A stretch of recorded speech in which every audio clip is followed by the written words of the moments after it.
Good morning, everybody, and welcome to Blue Lagoon in Durban for the finish of day 3, the final finish of the 2018 FNB Dusi Canoe Marathon. It's been 2 days of incredible atmosphere and racing here. The elite end has been absolutely captivating, but for the 1,000 men and women who've been in the valley taking part in the 67th edition of this incredible journey between Maritzburg and Durban, it's been really, really special. My name's Dave McLeod. It'll be my job to take you through the next 2 or 3 hours or so as we welcome home the elite paddlers and then chat to some of the very special people that have come through it. Joining me in the commentary position is Hayley Nixon, who's done one and has got serious FOMO, fair to say? Absolutely. While I'm really excited to have been able to follow the race the last 2 days, it just makes you think you actually want to be in the river. So if anyone's keen to do non-stop, just look right here. Okay, please form a neat queue at the commentary point here and start filing in your application form. And on the other side with 9 doozies, and it's been like that for a while, Doug. You still haven't got that damn permanent number yet. Doug Bird? Yeah, I'm going to be hunting it, I think, in the next couple of years with Mrs. Bird, if she obliges. So it's been, a big call. She's watching, I think. 9 paddled and 11 emceed, but it's great to be back down here. You know, this is one of South Africa's iconic endurance challenges, so to be part of it's great. And you've been part of it for a long time as a paddler and as somebody that's held the whole vibe together. This is an event that evolves with time. It really does. And the event this year has continued to take a step forward. It's felt different, but it's felt really good. It has indeed. I mean, last year was a real tester, and in many people's opinion, it was maybe too much of a test, but I disagree. I think it's exactly what the event needed, because this is the FNB Dusi Canoe Marathon. It's not easy, and you need to respect the challenge of the 3 days. So I think people went into this year with maybe a slight trepidation, but when they realized, you know, there's a lot of fun to be had out there, the spirits are lifted, and the vibe has been ecstatic. Yeah, Haley, your call as well, because that's pretty much the vibe that's coming in from Joe Paddler. Last year we had a good field, and we had this nightmare condition of absolutely no water. The naysayers said you're not even going to get half the field back this year. The reality is that there was a less than 10% drop in the entry, which means that the paddlers understand the nature of the challenge. Yeah, absolutely. And they obviously weren't that scared off. And most of the people I've spoken to from last year are like proud as punch that they actually did it last year. And if that's the hardest that they can get, then here they are and signing up again. Well, the elapsed time start, this is a relatively recent innovation in the evolution of this race. We talked about it taking steps and strides forward. The elapsed time start is up at Inanderdam at 10:30. And what's happening this year is that the leading men, and incredibly, there are 4 boats together. By this stage in the Dusi game, it's normally a bit of a procession. The race has been won on the first day. Attempts to try and lose it on the second day have come and gone. And there's normally a bit of a procession queued up for the final day. But Doug, we'll talk this through. That is absolutely not the case, because there are 4 boats right now sitting on the flat water of Inanderdam just chomping at the bit. And Andy Burkett, who's possibly the ultimate modern competitor, just said, I can't wait, man. I can't wait. It's going to be such a contest. But let's talk about the ladies' race, because it's been riveting. We've had a quality field, and the way that it's played itself out with strengths and weaknesses of those crews has been just as captivating, and it's fantastic for women's canoeing. It's also taken women's canoeing a step forward. Yeah, and to see the women basically within such a close distance has been quite a pro this year. But secondly, also, I think where we thought some crews would be really strong, other crews have actually shown their colors. Looking at the way the Peaks run has been amazing, but then they've put in and paddled just as strong. And then you see a crew like Christy and Bridget absolutely close in on the dam. So no one's really been able to get complacent and let their guard down, and that's what we want to see in women's racing. Well, as you know, this race is traditionally won on the first day. Day 1 was Thursday in Pietermaritzburg. Beautiful for the paddlers. It was coolish. It was overcast. Thanks to the blob of rain that we had on Tuesday, there was water in the system. The Henley release came through, so the paddlers had fantastic water. 42 kilometers dominated by the big portages at Campbell's Farm and Cabbage Tree and Guinea Fowl. Normally the runners dominate. Let's just rewind the clock and see how this race set itself up on stage 1.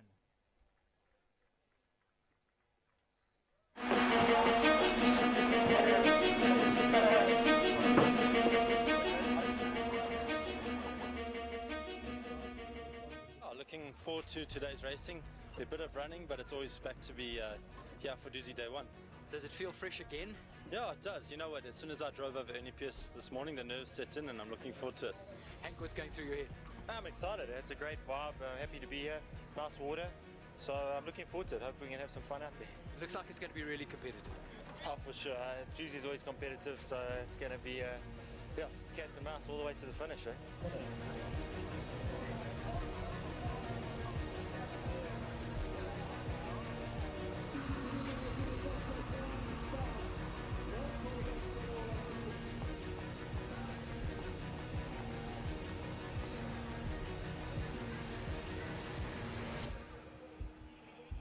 Looking amazingly relaxed and chilled, Birkett and McGregor calmly paddled away on the Dusi River and then magnified their lead on each of the long portages to earn a 2-minute overnight lead over Valley icons Cornelo Quella and his Gauteng partner Siseko Ntondeni.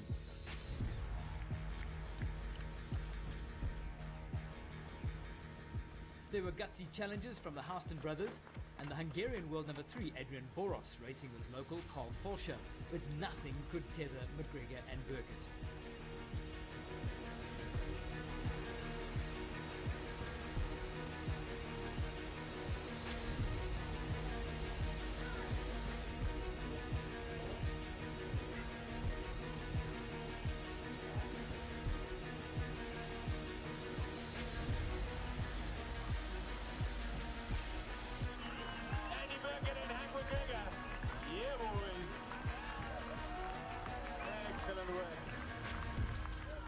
That was fantastic. I had a fantastic battle today with Andy. It was a new experience.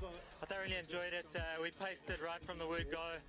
And, the goal was just to get here without too much to catch up tomorrow. Hey, we got here first, so for me it was a new experience to win the first day of the Dusi, and I'm thoroughly looking forward to paddling the next 2 days with a fantastic guy.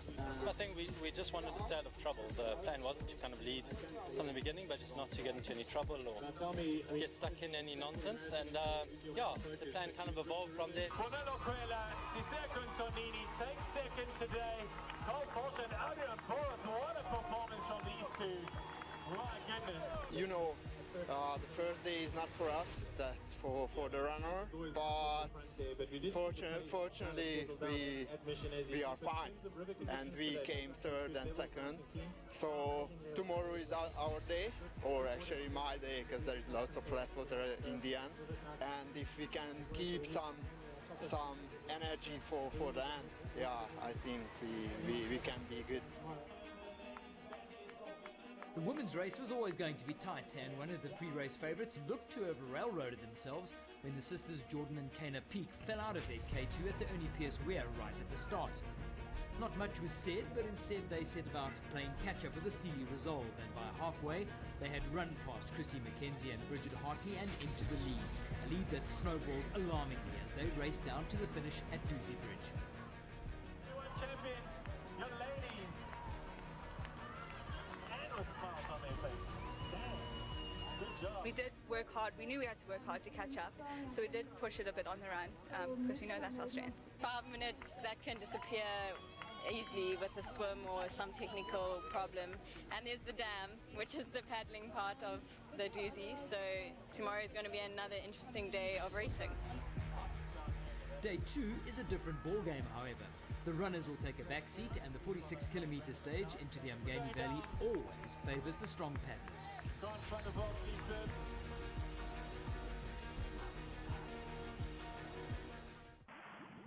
An absolutely classic Dusi Day 1, and there it was, setting up Andy Birkett and Hank McGregor, the untested dream team, with a 2-minute lead. 2 minutes at the end of day 1 of the Dusi is a dream come true. I mean, he was smiling like a cat that had found the cream, Doug, fair to say?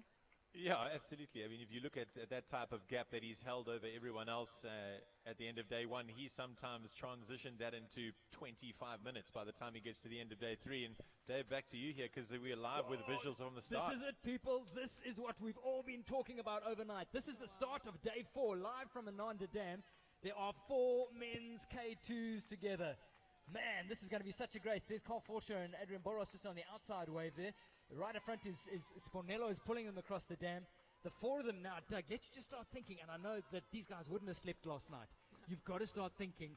Traditionally, if there's one boat on your wave, you need to think of a plan to get rid of them somewhere. And now behind them, there's Jordan and Kana Peak. Now the girls have started together with the men, and we'll unpack that in a moment. But it's a very cool idea, because the girls are now racing on their own on day 3. But we will be seeing the men pretty close to the leading men. Now, 4 men at the front.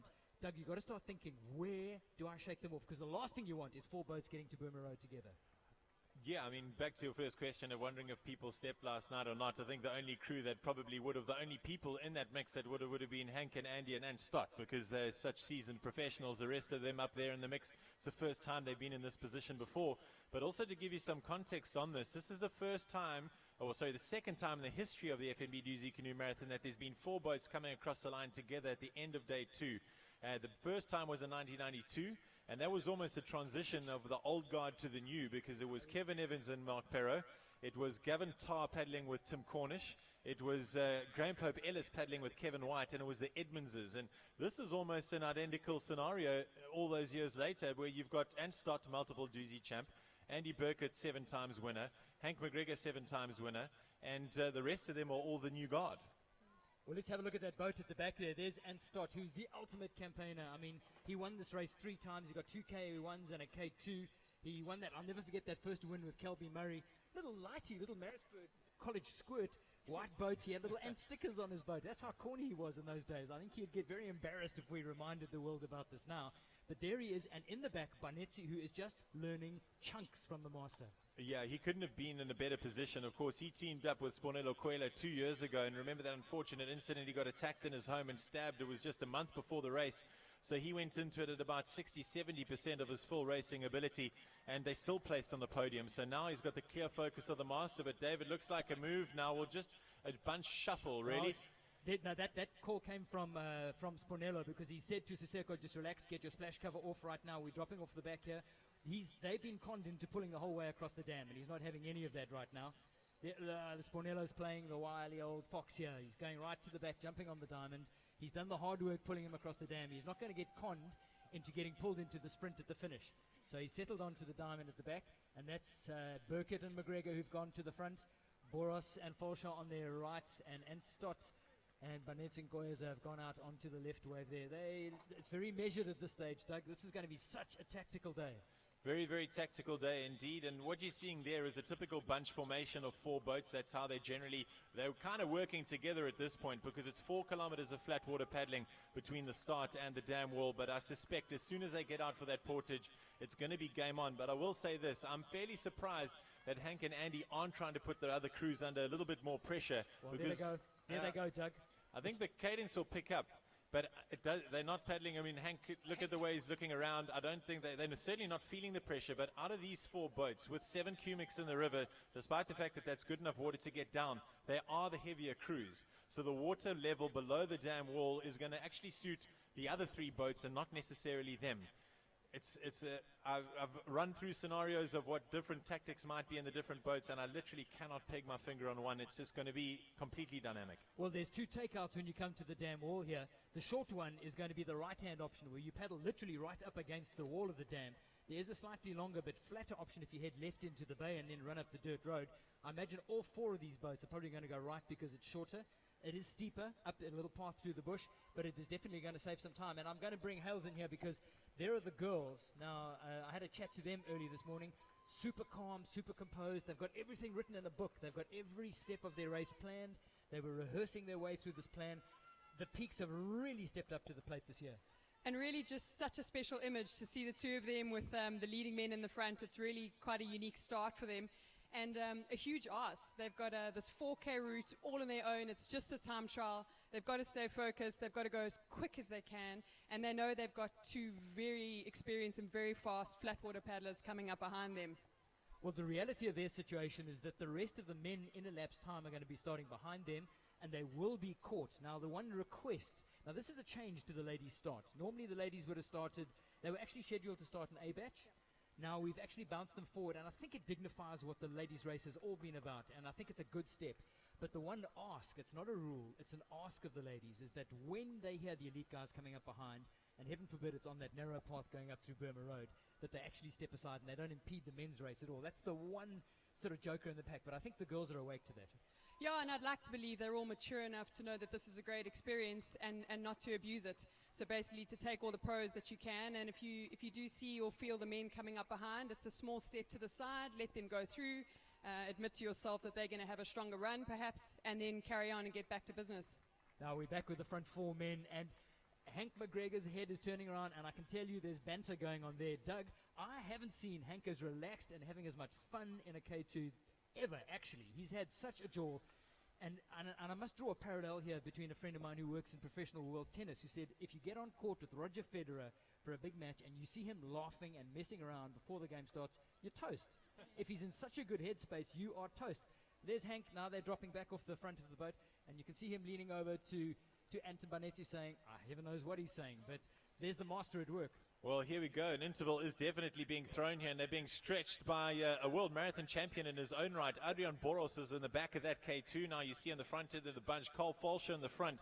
Now, I'll be honest, folks, when I saw these guys come in third position at the end of day one, it was the biggest surprise for me because without any ill wishes intended, I didn't even have them placed in my top 5 because Adrian Boros, let's face it, here at the FMN Dusi is a complete unknown. He's a Hungarian paddler. Their focus is flat water paddling, and he's adapted to the FNB Dusi conditions, which normally the Europeans really struggle with. This isn't his first time here, though, and first race here, but he's transitioned so well.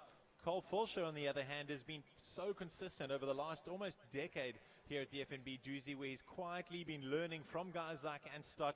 He's been putting in the time, and for me, I'm just so pleased for him because he's finally starting to see that reward of now being in the mix for a top 3 and arguably in one of the most competitive years we've seen in the last decade. It's an interesting combination, and I've got to defer back to Adrian Boros, who's been around the block more than once as a paddler. He said he had jumped in the boat with Carl, I think, in preparation for a non-stop. That was the first time they got together. And he came to me and he said in his Hungarian, and his English has got fantastic, by the way, full credit to both Van der Kisly and to Adrian Boros. But he came to me and he said, you just know when a boat is fast. I sat in a boat for a minute or two with Carl Falscher, and I knew it was going to be fast. We didn't have any issues setting it up. He said the boat felt fast, and he didn't have a hesitation in accepting the invitation to do this Dusi. Not his game is all. He's also come out of the European winter, just like Van der Kisly has. So the ask to transition from sub-zero to, well, we've got a balmy 25 degrees in Durban here, but the heat and the humidity is really, really tough.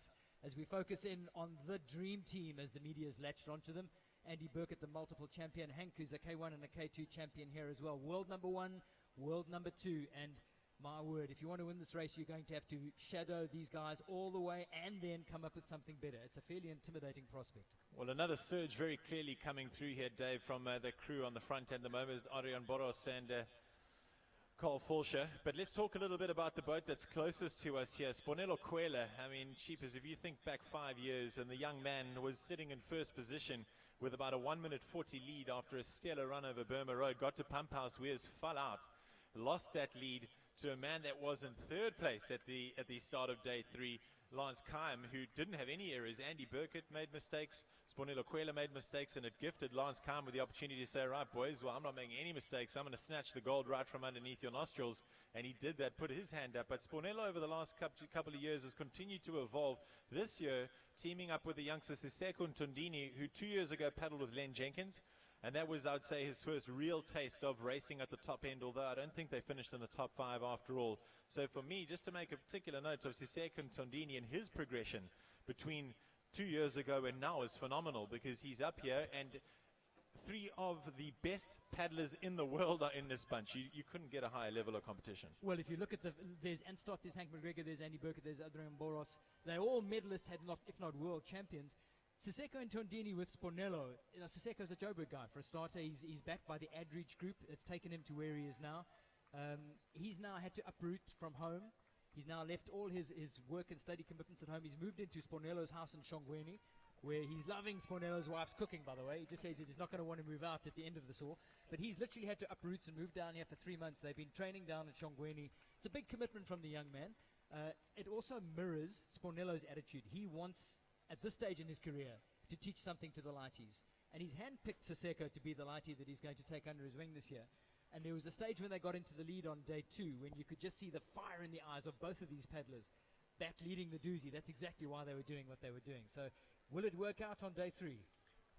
I've got a sneaky suspicion that we're going to see more disruption in this group here. I don't want to be a naysayer, but there is going to be action. We know that for sure. But I've got a sneaking suspicion that we're going to see some new faces on a new crew on the podium and on the top step. I don't know why. I've just got that underlying feeling that my prediction today, I'm going to lay it out there. I think Anstott and Banetti are going to surprise everyone, and I think they might very, very much be on the top step today. I think second might be Siseko and Spornello. And the reason I'm saying that, Dave, is because even on Andy Burkett over Burma last year in a K1, Spornello was 2 minutes faster. Now, that's a significant amount of time over the total distance of running of just on 28 minutes. Now, you're only as fast as your weakest link, and I hate to say this, but out of all those running crews there, Hank is the person that's the most under pressure. So unless they get to Burma ahead and try and block on the paths, the other crews are going to make Hank bleed, that is for sure. And once you've pushed that hard over Burma Road Portage, generally you gassed getting into the water on the side. So this is all to play for, and that's why I'm saying I'm very surprised that Hank and Andy are so relaxed on the dam, because they're going to be put to work in the rapids. They are the heavier crews, but they're going to certainly be stretched on that Burma Road Portage. Well, I'm going to throw an extra little spin on that. Hank, for the very first time he turned 40 a couple of months ago. For the very first, there goes a big burn, and they've split. 2 crews are going right, 2 crews are going straight. Now let's see where this goes. What point I was trying to make is that Hank, they're coming back together. That was just a bit of muscle flexing and a bit of reshaping of that diamond. Hank, for the very first time in his Dusi career, has actually had a running coach. The day he accepted Andy's offer just after the fish to do the Dusi, he got a phone call from Andy Burkett's running coach, and Hank thought he'd been, the bank manager had found his overdraft wasn't right. What's this? What are you calling me for? And he, for the first time, has been running a torrid running campaign, and he's running better. Pippa, Hank's wife, is a great runner. And now the two of them are running better than they ever have. Hank is talking about running comrades now. He's got that sort of running base on him.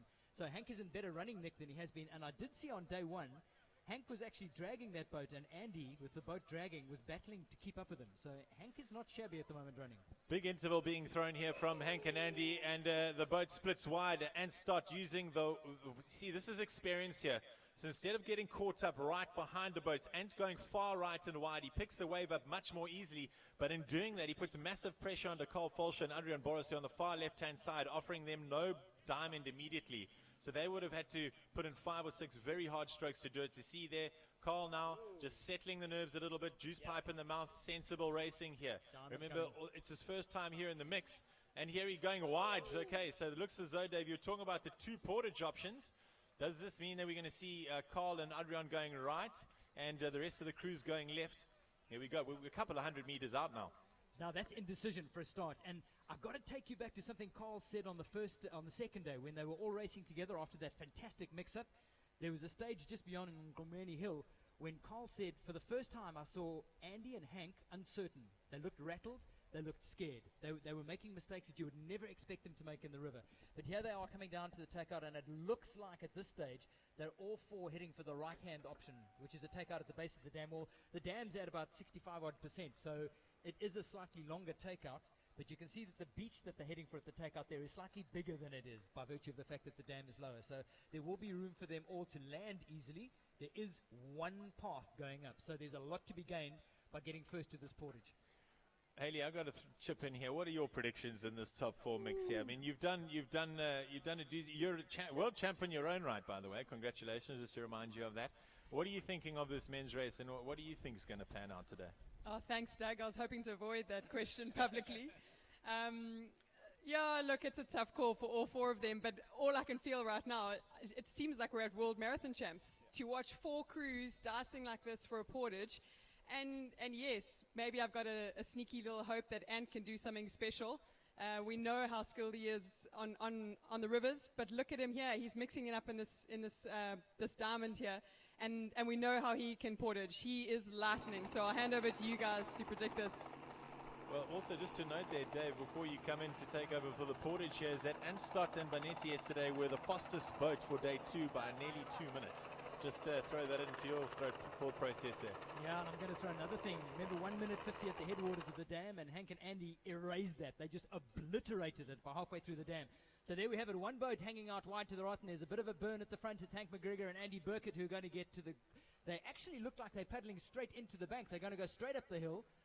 And it looks like Ant and Bonetzi have gone for the right-hand option. There's a little bit of a right-hand turn from Hank and Andy. There they're taking a right at the fence. That's the fence. And Andy gets out first with Hank. Oh, it's a bit of a slow... bit of a hold-up here for Ant and Bonetti. That's not got ideal. Trapped. So you see all of them, though, not really being flustered at all. Ant looking back into the boat there now. There's obviously some issue there. This might be a rear push and pull bar or a pump issue. They cannot lose contact here. They're going to have to get those paddles in that boat and move up the hill as quickly as they possibly can, because in this scenario, somehow 10 meters becomes 1 minute in a very short period of time.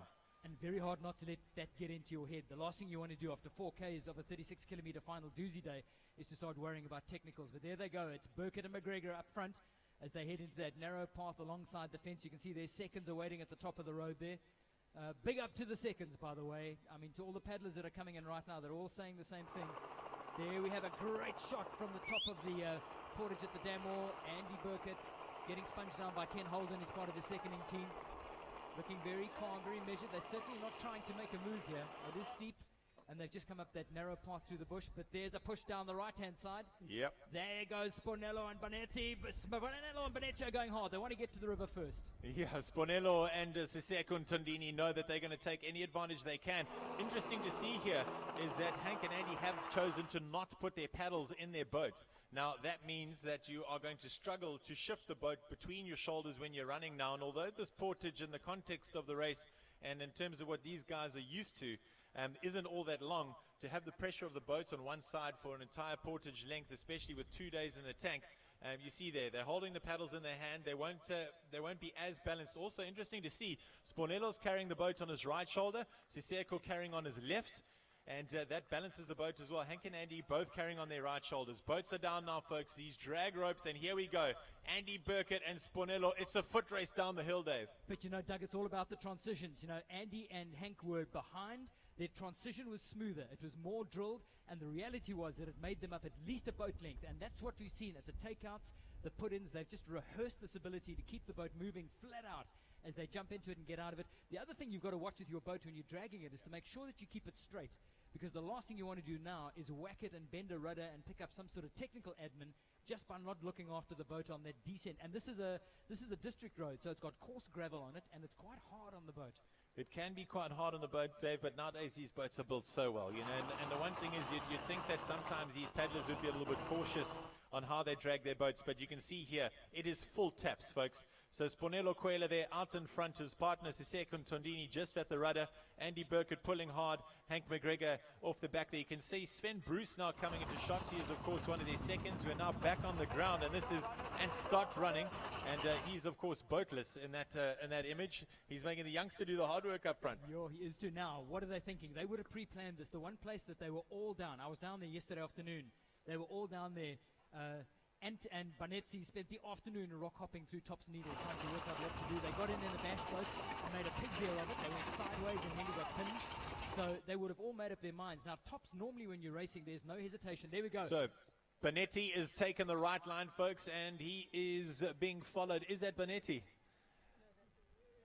I think it's Bonetti. That is. Is it Spornello? That's Spornello and Siseko. Spornello and Siseko have gone to put in Tops from the top. Andy and Hank. This is Bonetti and Stott. So talking to you, it's difficult to see from the air there. Apologies, folks. Now, this is interesting. Two options here. This is more of a high-risk maneuver. Tops Needles is a technical rapid, but having said that, it's 7 cubics. It's going to be more manageable. Yeah, and we've got some visuals of Tops, which we can have a look at a little bit later. But Ant and Bonetti, at least Ant and Bonetti were here yesterday. They rehearsed this over and over again. If you get it right, this could bullet them into the lead and give them all the advantage they want early on. So I'm going to look at this, Dave, and I mean, back in the day when I was paddling the race, I always shot Tops Needles, and I took the far right-hand line. It was one of higher consequence, but it was definitely the fastest. I don't think there's enough water to take that level of risk. They'll be moving down the left-hand channel slightly slower. Here, they're not moving forward. This is the only gamble here, is that your momentum is completely lost. You have to put on your splash cover straight away, because arguably the two toughest rapids in the entire race are Tops Needles, and if you go around Burma Island Rapids, you have to be on your toes here. So here they go. Having had a look at it yesterday, the line is starting center, and then you move left. You go very close to the undercut rock. Now, that big undercut rock that you can see in front of Ant right now is the one that they got into trouble with yesterday. He's going to try and push to the right of it. He's done that successfully. The lifesaver, and there we go. That looks like that is Spornello and Siseko that have put in earlier, and Hank and Andy have put in. The run has definitely paid dividends, because now it's Spornello, Siseko, Hank and Andy, and then Ant and Bonetti are in third. Carl Forscher, Adrian Boros are going to put in last, having put in at the traditional Granny's Pool put in, and they're a little bit stuck on the rocks there, so they're not getting away that cleanly. So the gamble to run down into Granny's Pool has definitely paid off for the crew of Siseko and Spornello. They're in the lead at this stage. That's the fourth place crew. That's the third place. Here comes fourth. Carl Forscher going having to work hard to get left there. And they've dropped into dead water as well, which doesn't help. Suddenly they're playing catch-up. They're a little way off the back. And look at the front, because Spornello and Siseko have taken off. They are... But look at this, Dave. I don't know if you picked it up there. Sorry to interrupt you. Hank and Andy went right of where the fourth boat is now. And Carl both went left. They straight lined it in the rapid. Now this is a trick. When a river is this low, straighter is faster. Of course, straighter with obstruction and rock in the way is not faster. But where you can and you're light enough, if you can keep your boat going straighter down the rapids, you will always be faster. If there's one person here who's hands down the master at that, it's Ant Stott. Well, let's talk light at the moment, because one thing that our world number 1 and number 2 are not is the lightest crew. They definitely are of the four the heaviest, and that is going to make a difference today. It's got to make a difference, but also having said that, Dave, all of these boats are going to run Burma Road, and they've got around 6 to 8 kilometers of paddling until they get to Burma Road. That will play into their hands very slightly, but a lot can happen in 8Ks. You can see that they certainly aren't reeling in Spornello and Siseko. Spornello and Siseko have very high frequency. They're going to try and keep up the momentum on these pools that link the rapids, but there's side shoots still to come. There's Mzanyati still to come, and there are a couple of those little bubbly rapids that have got lots of rocks in them before you get to Burma Road that will really pull back on the bottoms of the boats of the heavier crews. Well, they're coming into kindergarten at the moment, which is a long succession of drops and ledges. The seconds are able to get close to them because the road skirts alongside the right-hand banker at kindergarten, but just around the corner is probably going to be the most tactically important section of river before you get to the Burma Road takeout, and that side shoot rapid. All the big guns were down there yesterday. There is a line down the extreme left at side shoot. It's high risk, but that's where most of the water is going. I did hear this morning that the shrewd paddlers were able to pick a way down the middle on that. In the last 4 or 5 years, there has been a popular line down the middle there, but it's scratchy and you need to come in with boat speed. There is a school of thought as well that suggests that both of them are slow, both of them are risk options, and as you come into side shoot, instead of going into the channel on your left, cut the corner on your right and see if you can jump over. The risk there is that it's very overgrown. We've had no flow in this river the whole of the summer, and it's heavily overgrown, so it's not a clean portage, even if it is the shortest. So into kindergarten we come. It's still Siseko and Spornello who are leading at the front, and you don't want to make a mistake here. You just get your nose the wrong side of a rock and you're going to get nudged offline, and that could be you in trouble. But the front four, everybody going to school on Spornello and Siseko's lines. They don't want to make any mistakes here. This is looking very cagey, it must be said, but Spornello and Siseko are picking pretty decent lines, followed by Hank and Andy. Interesting to see the boats they're paddling for a start, Doug, because all of them are in different boats. Yeah, I mean, it all comes down to personal preference and what you are comfortable driving. Different boats have different strengths. Some are more maneuverable, some have bigger volume, some are more stable. It also speaks to the strength of the boat. The narrower the boat is and the faster it is, generally it can be a little bit weaker as well. And these boats take a beating. I mean, you're looking at the visuals there. I mean, Haley, you were here 2 years ago. Day 3 isn't kind on your boat. You need to be on it, and they have to be strong. No, absolutely, and especially if you make the odd mistake, you're gonna wear it highly if you aren't in a really strong boat. Interesting to see quite a few of the National Racing Rush. So the guys are all in that and doing well and enjoying it. And obviously, always plenty kayak center, but great to see another boat making a big impact. Yeah, there's definitely been a swing amongst the elite guys to using that rush. The kayak center boats are very popular because they're the toughest in the market. There's absolutely no doubt about it. And if you could have guaranteed them these sort of conditions, they would have wanted a particular design with another manufacturer's robustness or anything. There's no perfect solution, but I know Hank and Andy have been very comfortable in that new boat of theirs. They said it's given them the speed and a degree more stability, which I guess over a long endurance day counts. It means you're more comfortable in the boat, you're expending less in your core and more into your forward stroke, and it counts in the end. But these are scenes at the finish here at Blue Lagoon, where this field of over 1,000 has come in, and I've got to say the celebration mood in fact, the recognition that the organizers have taken this little lump of water and they've just pulled a rabbit out of the hat by getting water the whole way from Inanda Dam down to the finish. Everybody's had a jaw. They paddled the whole way. It's nothing like last year. And Doug, I think you've sensed it as well. As that medal goes around your head, it's a great achievement. But it's been forgiving, it's been manageable, and it's been clean, cold water from the bottom of the dam. It's been a great day 3. There's something that just happens when you come off of that dam and you run down and you put it at the top of Tops Needles or in Granny's Pool or wherever you do, and you just feel that cold water and it's blue and you can see the rocks, and it just lifts your spirits automatically, and you get this sense of, okay, all the real dangers behind me, I'm just going to crack on and get on with with my last day down to Durban, 36 Ks. But also having said that, day 3 is certainly not a day to be underestimated. So everyone you see here has had to work very hard indeed. Now we're back to the live race here, folks. And Dave, I think that Spornello and Siseko have done the right thing here in running that portage hard, because there's one line down the river today.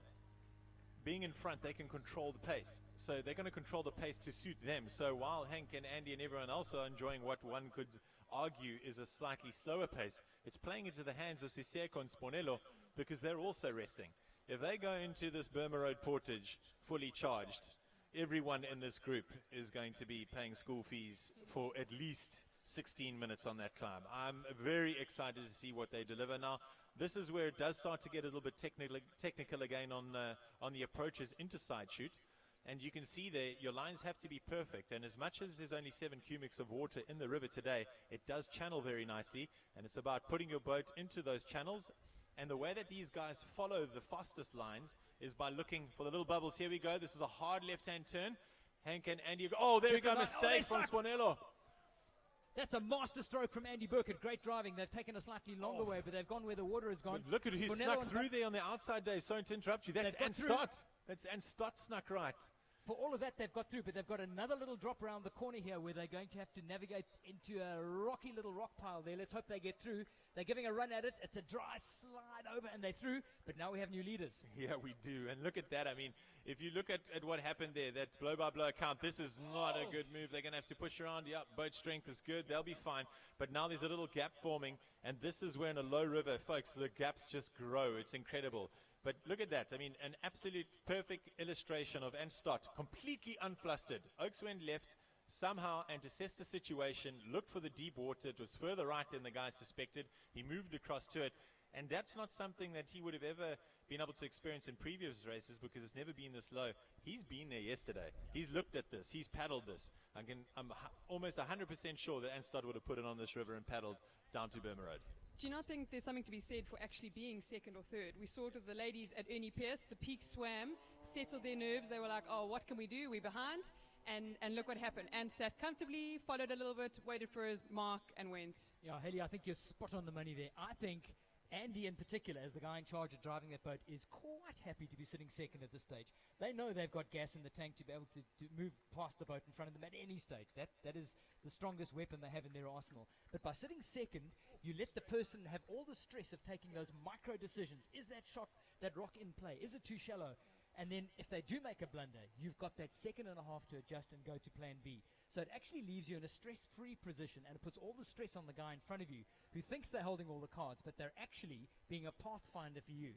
Nobody's ever paddled at this level. I've got to say the level this morning is different to what we looked at last night. That's the cumulative effect of the water coming out of the dam and settling in pools. And so what they learnt last night, they kind of bank, but they've still got to be wise to it. And I must admit, Anstott has always said, one of the reasons why he likes doing the Drac Challenge, you have to have your river reading skills 100% sharp. And he says that's the best training you can do for Dusi. Don't pre-learn your lines down any rapids. Lead them in front. Oh, there they go again. Another mistake from Spornello at the front. Just struggling there a little bit and choosing the good lines and staying in the deep water. They just need to settle their nerves now, because they've got what it takes to keep in contact over Burma Road.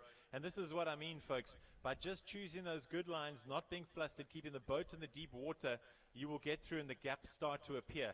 We call them 1%ers. Anstott is unbelievable at executing and taking advantage of the 1%ers. And then all of a sudden, 5, 6, 7, 8 occurrences, you 7 to 10% ahead, and that's where slowly the pressure starts to build, because now Spornello, Kwela, and Siseko and Tindini in fourth, very clearly their stroke rate's higher than everyone else. They're working hard to catch up. Elevation and heart rate, you're burning matches. Remember, your body is like a petrol tank or like a vehicle. If the petrol tank's not full, you're going nowhere. So all of these little bursts are slowly eating away at the energy levels, and it generally comes to hunt them in the last 12 Ks of flat water into Blue Lagoon. When this combination started out, Siseko was going to be doing the driving. He was going to be in the front. Spornello's the heavier paddler. It makes sense to put him in the back. But during the racing part of their season, when they started getting into the valley and racing 50-miler and Campbell Sedusi type races, Spornello then jumped into the front seat and decided he was going to take the driving responsibility. I think it was a sensible decision, and I mean, Siseko is an incredibly talented young man, but he's never had exposure to this level of racing in the front. So at the end of the day, the person in the front is the captain of the ship, So I think a sensible move there. Now, folks, this is the channel that splits left to the top of Side Chute Rapid. It's a little bit flat now, but where they make this right-hand turn, you'll see it gets very shallow. It gets very tricky. Generally here, they'll try and stick far left. But, Dave, to touch on that, we've seen races ended here in the past for guys like Jalbo Leslie. I mean, Calby Murray, the 1 year, came in here with a 2.5-minute lead over Martin Dreyer, broke the nose of his boat off. So although those occasions of the river volume was much higher, so of course you're carrying more speed, it's more detrimental to the boat. This will be more scrapey, but accidents do happen. So it's a very, very scratchy line in on the left here. There are two options, and Stott is driving that boat up front there now.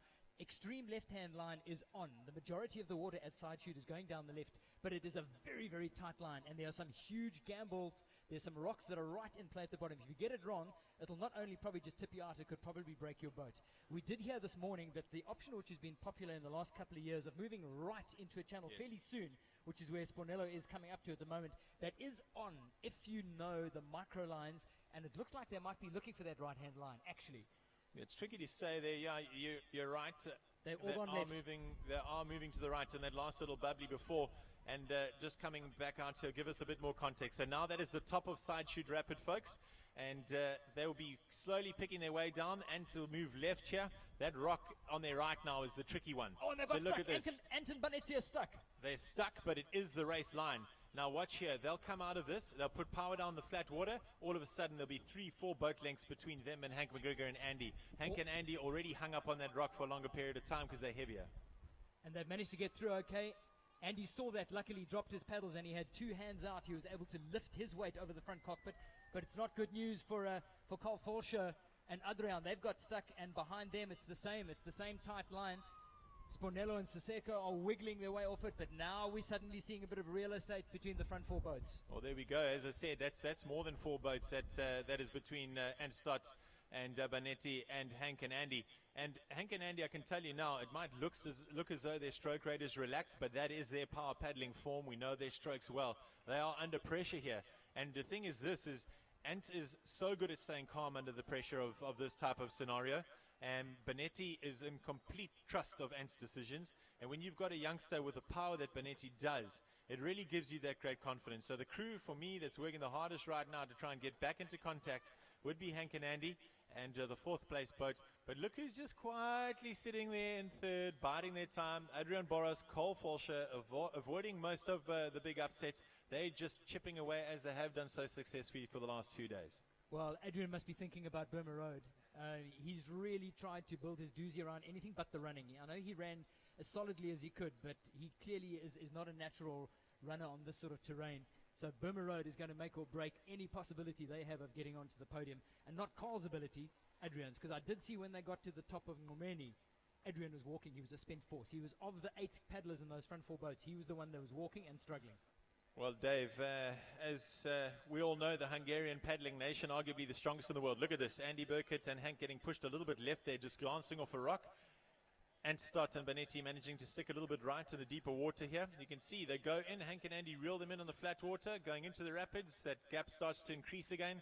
So if anything, heart rate of Anton Banetti staying nice and level, nice and steady, not really pushing themselves. Everyone else is doing the catch-up and the hard work in the intervals.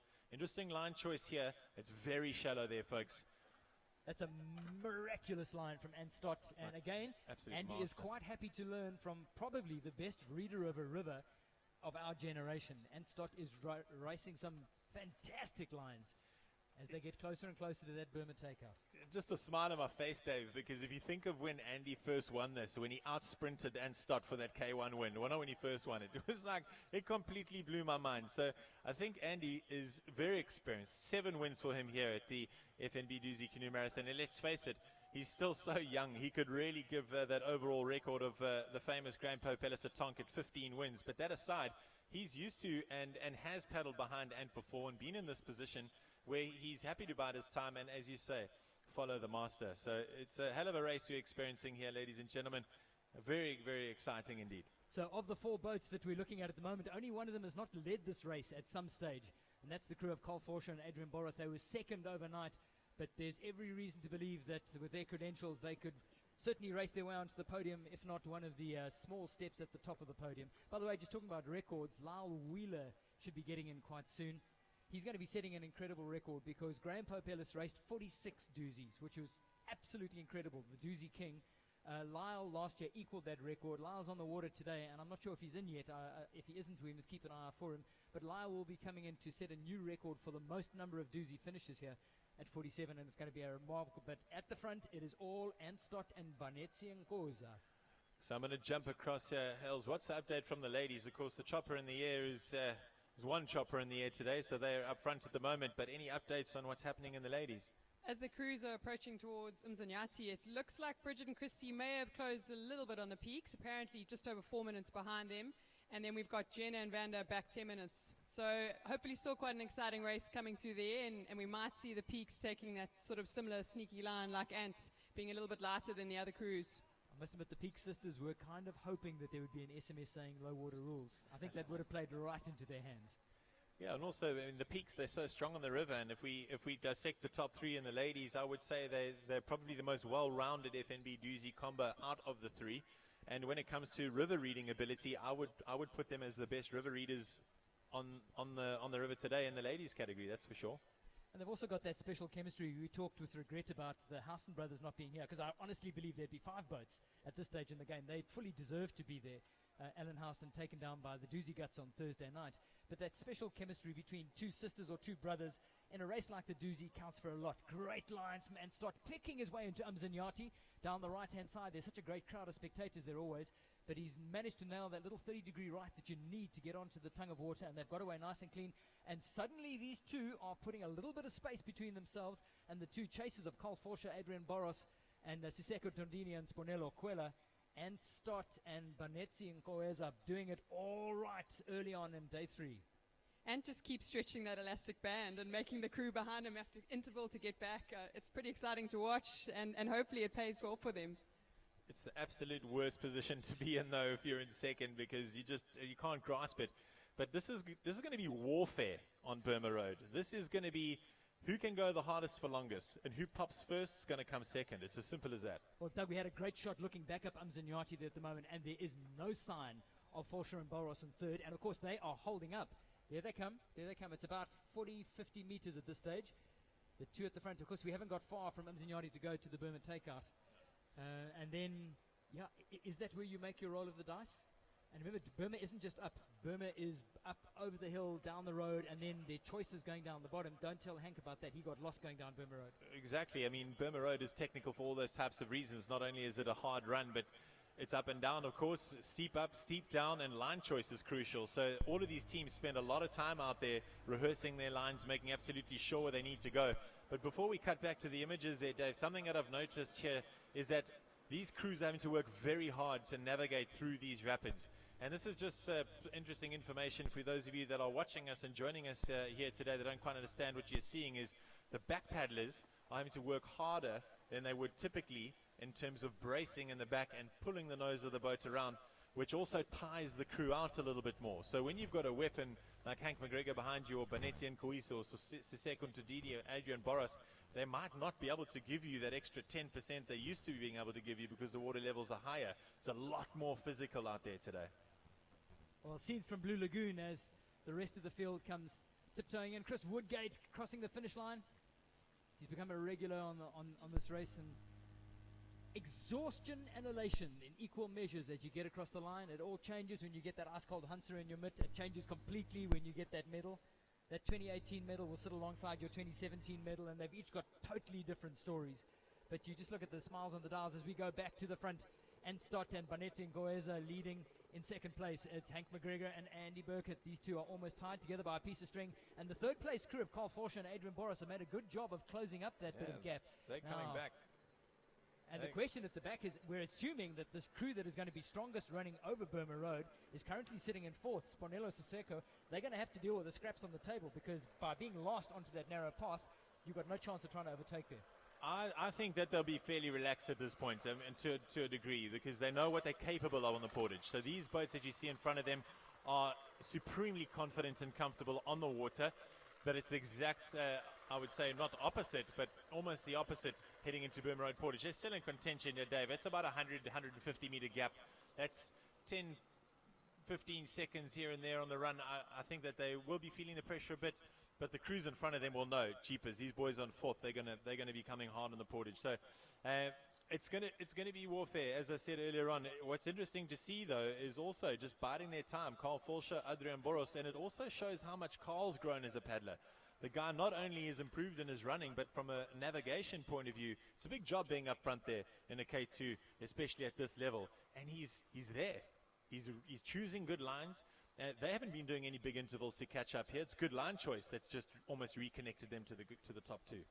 And I did hear strategy being spoken about some of the elite crews, and there's a plan A, B, C, and D. You'd like to win it long before you get to Blue Lagoon, but in a field like this, there's every reality that you're going to get to Blue Lagoon, you're going to get to that Connaught Bridge, and there are going to be boats around you. So your plan E and F is going to be, what do we do if there are boats around us? We need to win this in the end sprint.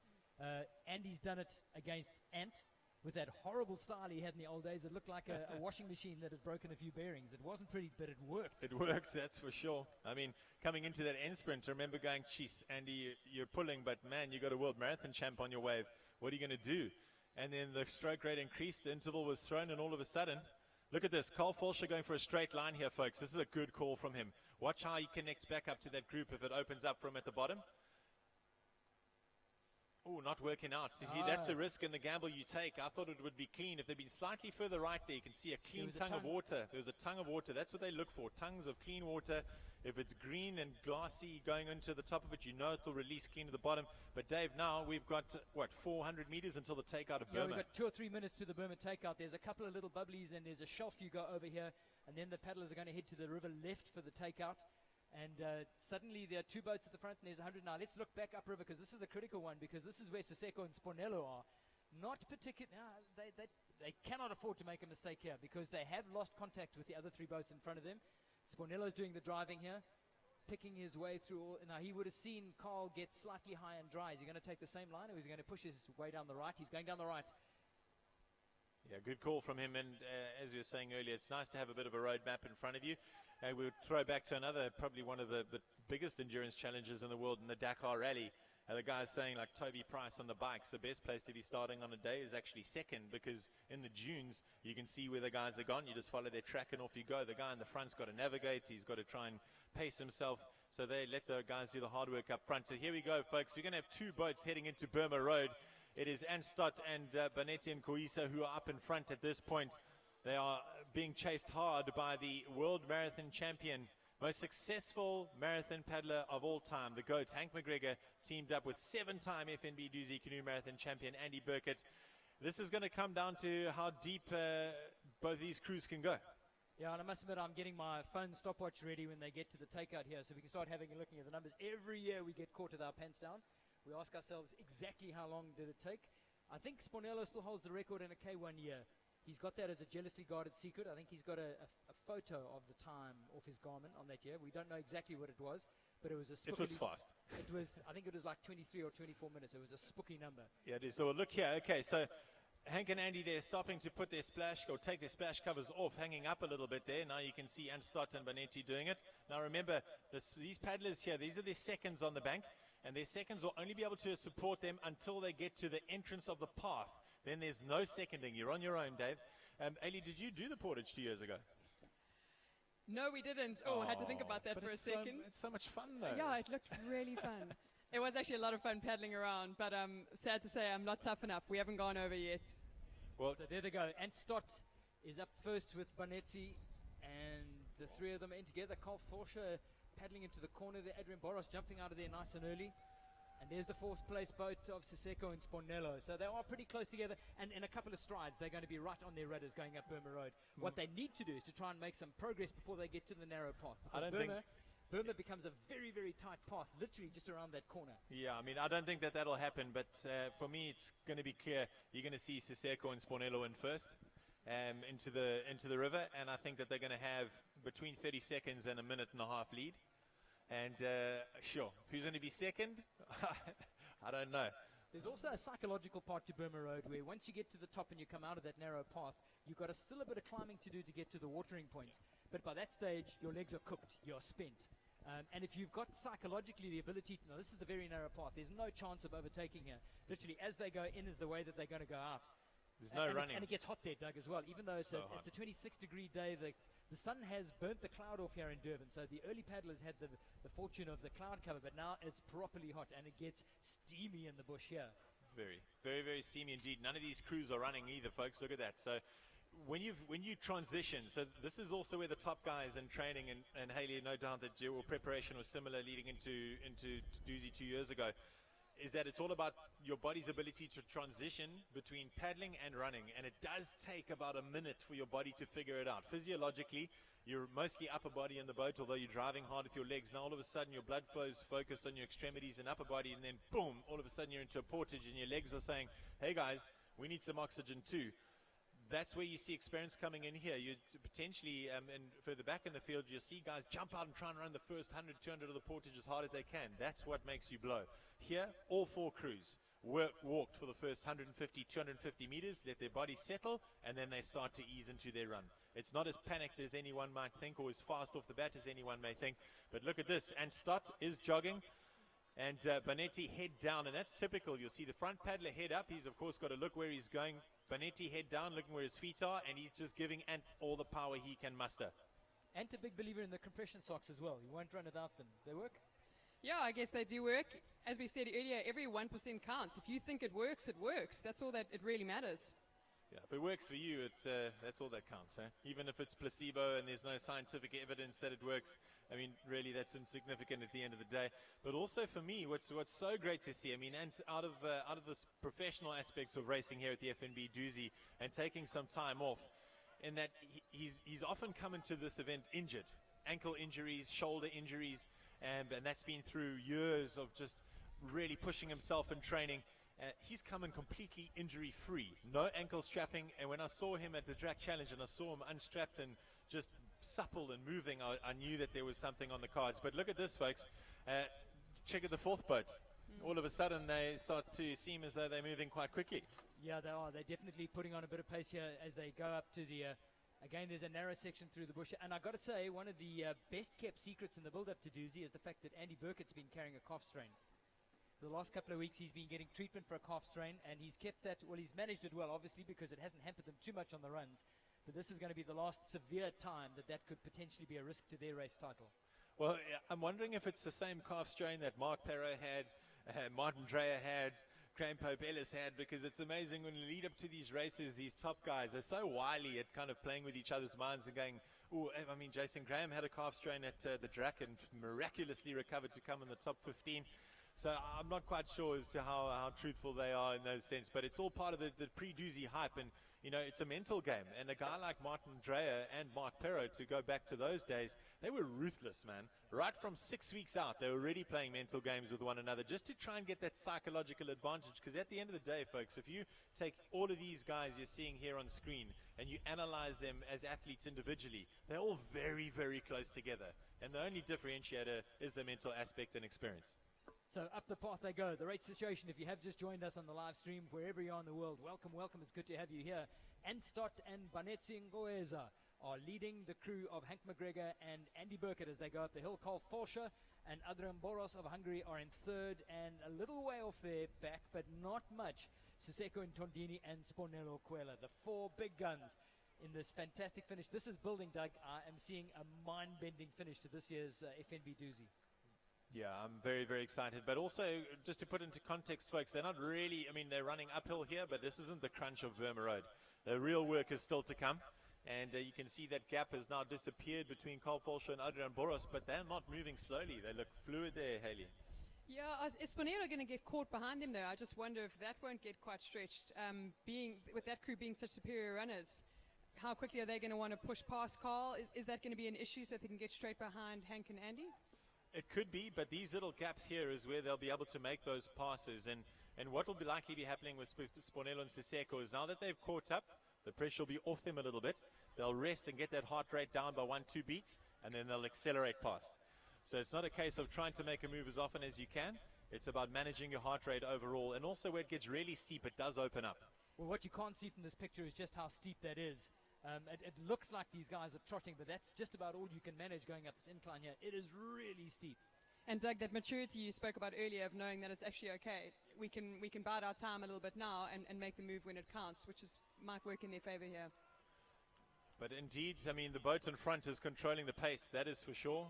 And that is at the moment. And Stott and Banetti and Guisa as the helicopter pans a little bit further up the hill. Now, this is really brutal, folks. To see these top boats here hiking or marching up the climb, it really goes to show just how tough it is. So it's going to be interesting to see here. This is where I suspect you might see Siseko and Spornello start to push. You can already see now they've come up on, there we go. Oh, and they're trying to overtake. They're trying to make the move.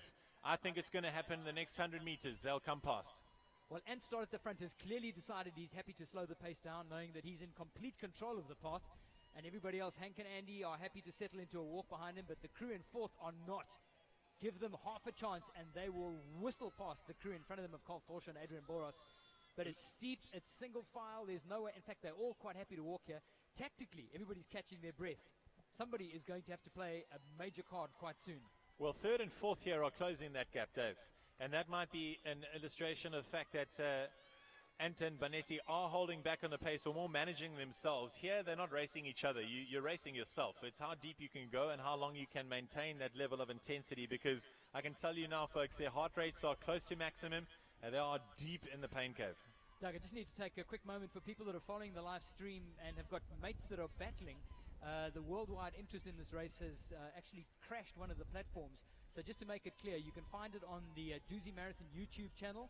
You can find it on the Dusi website, which is apparently what's crashed under the volume. You can find it on Facebook as well. It's being streamed live on Facebook. So if you're battling for whatever reason to get hold of this YouTube channel, or if you know mates are, just tell them you can go to the Facebook live stream as an alternate. So three options: Facebook Live, you got the YouTube Dusi Canoe Marathon channel, or you can go and follow it from the two pages on the Dusi website, one on the homepage, one on the bank live streaming page. So, well, the world is watching. It's a lovely feeling.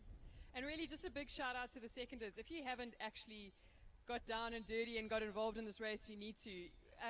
Chasing the ladies the last 2 days, I got that sense of you don't actually have an idea when you stand here at the finish clapping them in what they've gone through. Like, you want to get into those seconding spots, you want to get onto the riverbanks.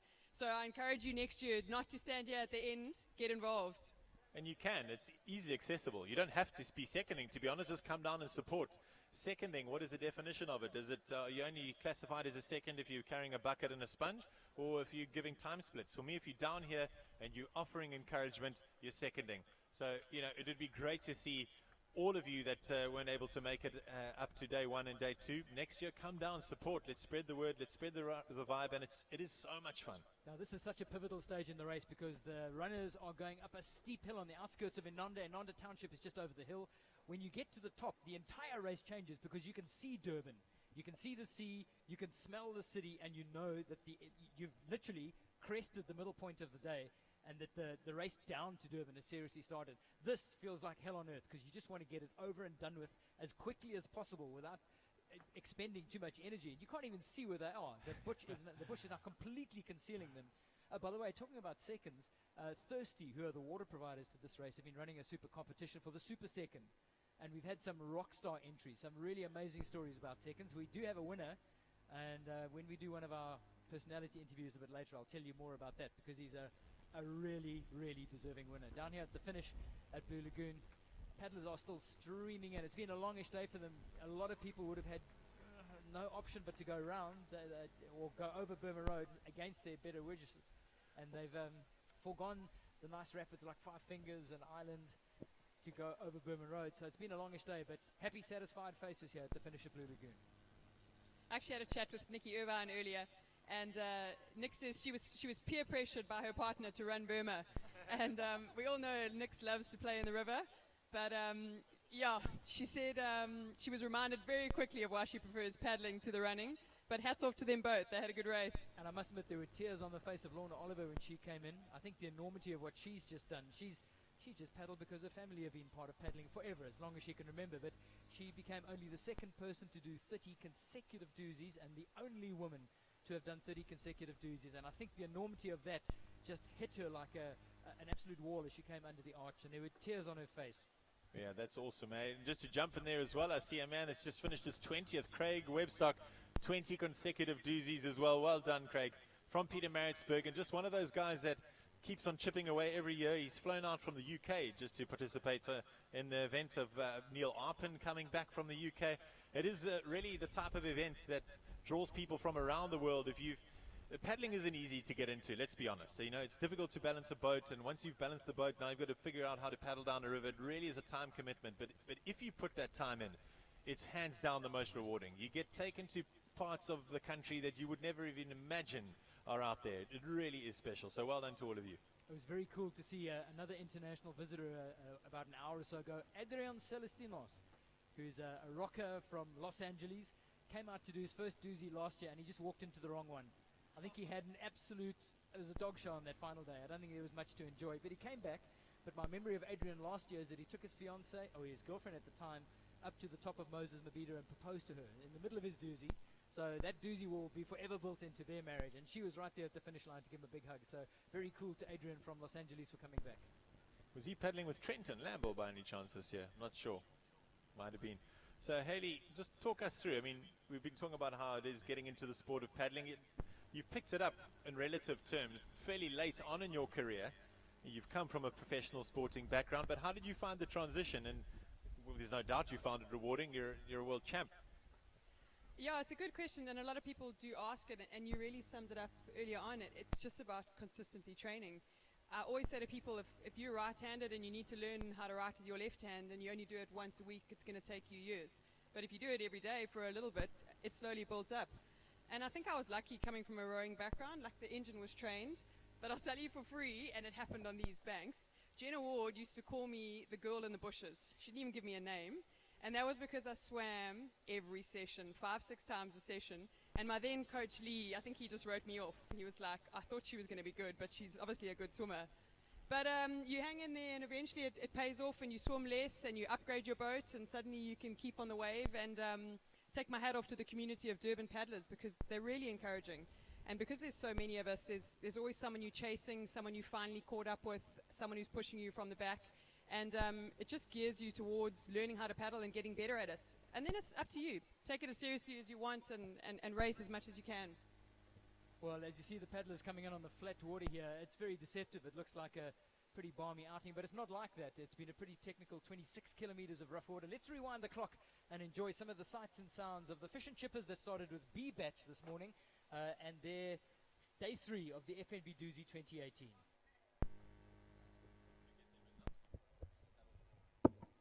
So early morning scenes here, and the stand-up paddleboarders, there were 5 of them. You'll see one of them in the water there. Brendan Germain's gone really well. John Ivans has gone really nicely. And there they go, 2 K3s in the mix as well. And you talked about the intensity. Are you out to win it, or are you just there to get to the finish? And you can see there's no intent to run up any of the portages here, but that's the mood now. These were the guys that were into Tops Needle, and they were the guinea pigs. A lot of the elite paddlers were sitting there watching to see where the lines were. Lots of help from the marshals and the lifesavers. Tap, tap, safely through Tops Needle. It really does look like they're marshalling airplanes at OR Tambo, doesn't it? It does indeed. And here, I mean, this type of scenario where you're trying to put your splash cover on in a flowing river coming up to rapids, it is quite nerve-wracking. But the one thing is, if you keep your boat straight and you keep on going, all things just work themselves out. I can see someone getting very excited here next to me. What's going on in the ladies? Yeah, well, I don't know which the excitement is for, but the race is unfolding. Bridget and Christy are now 5 minutes 53 behind the peaks, which means the peaks are slowly but surely pulling away. And Vanda and Jenna 9:53 behind. So probably somewhat the same as they were earlier. I really wish we could see what was going on, but good to hear that the ladies' race is well underway and exciting. Well, exciting times, and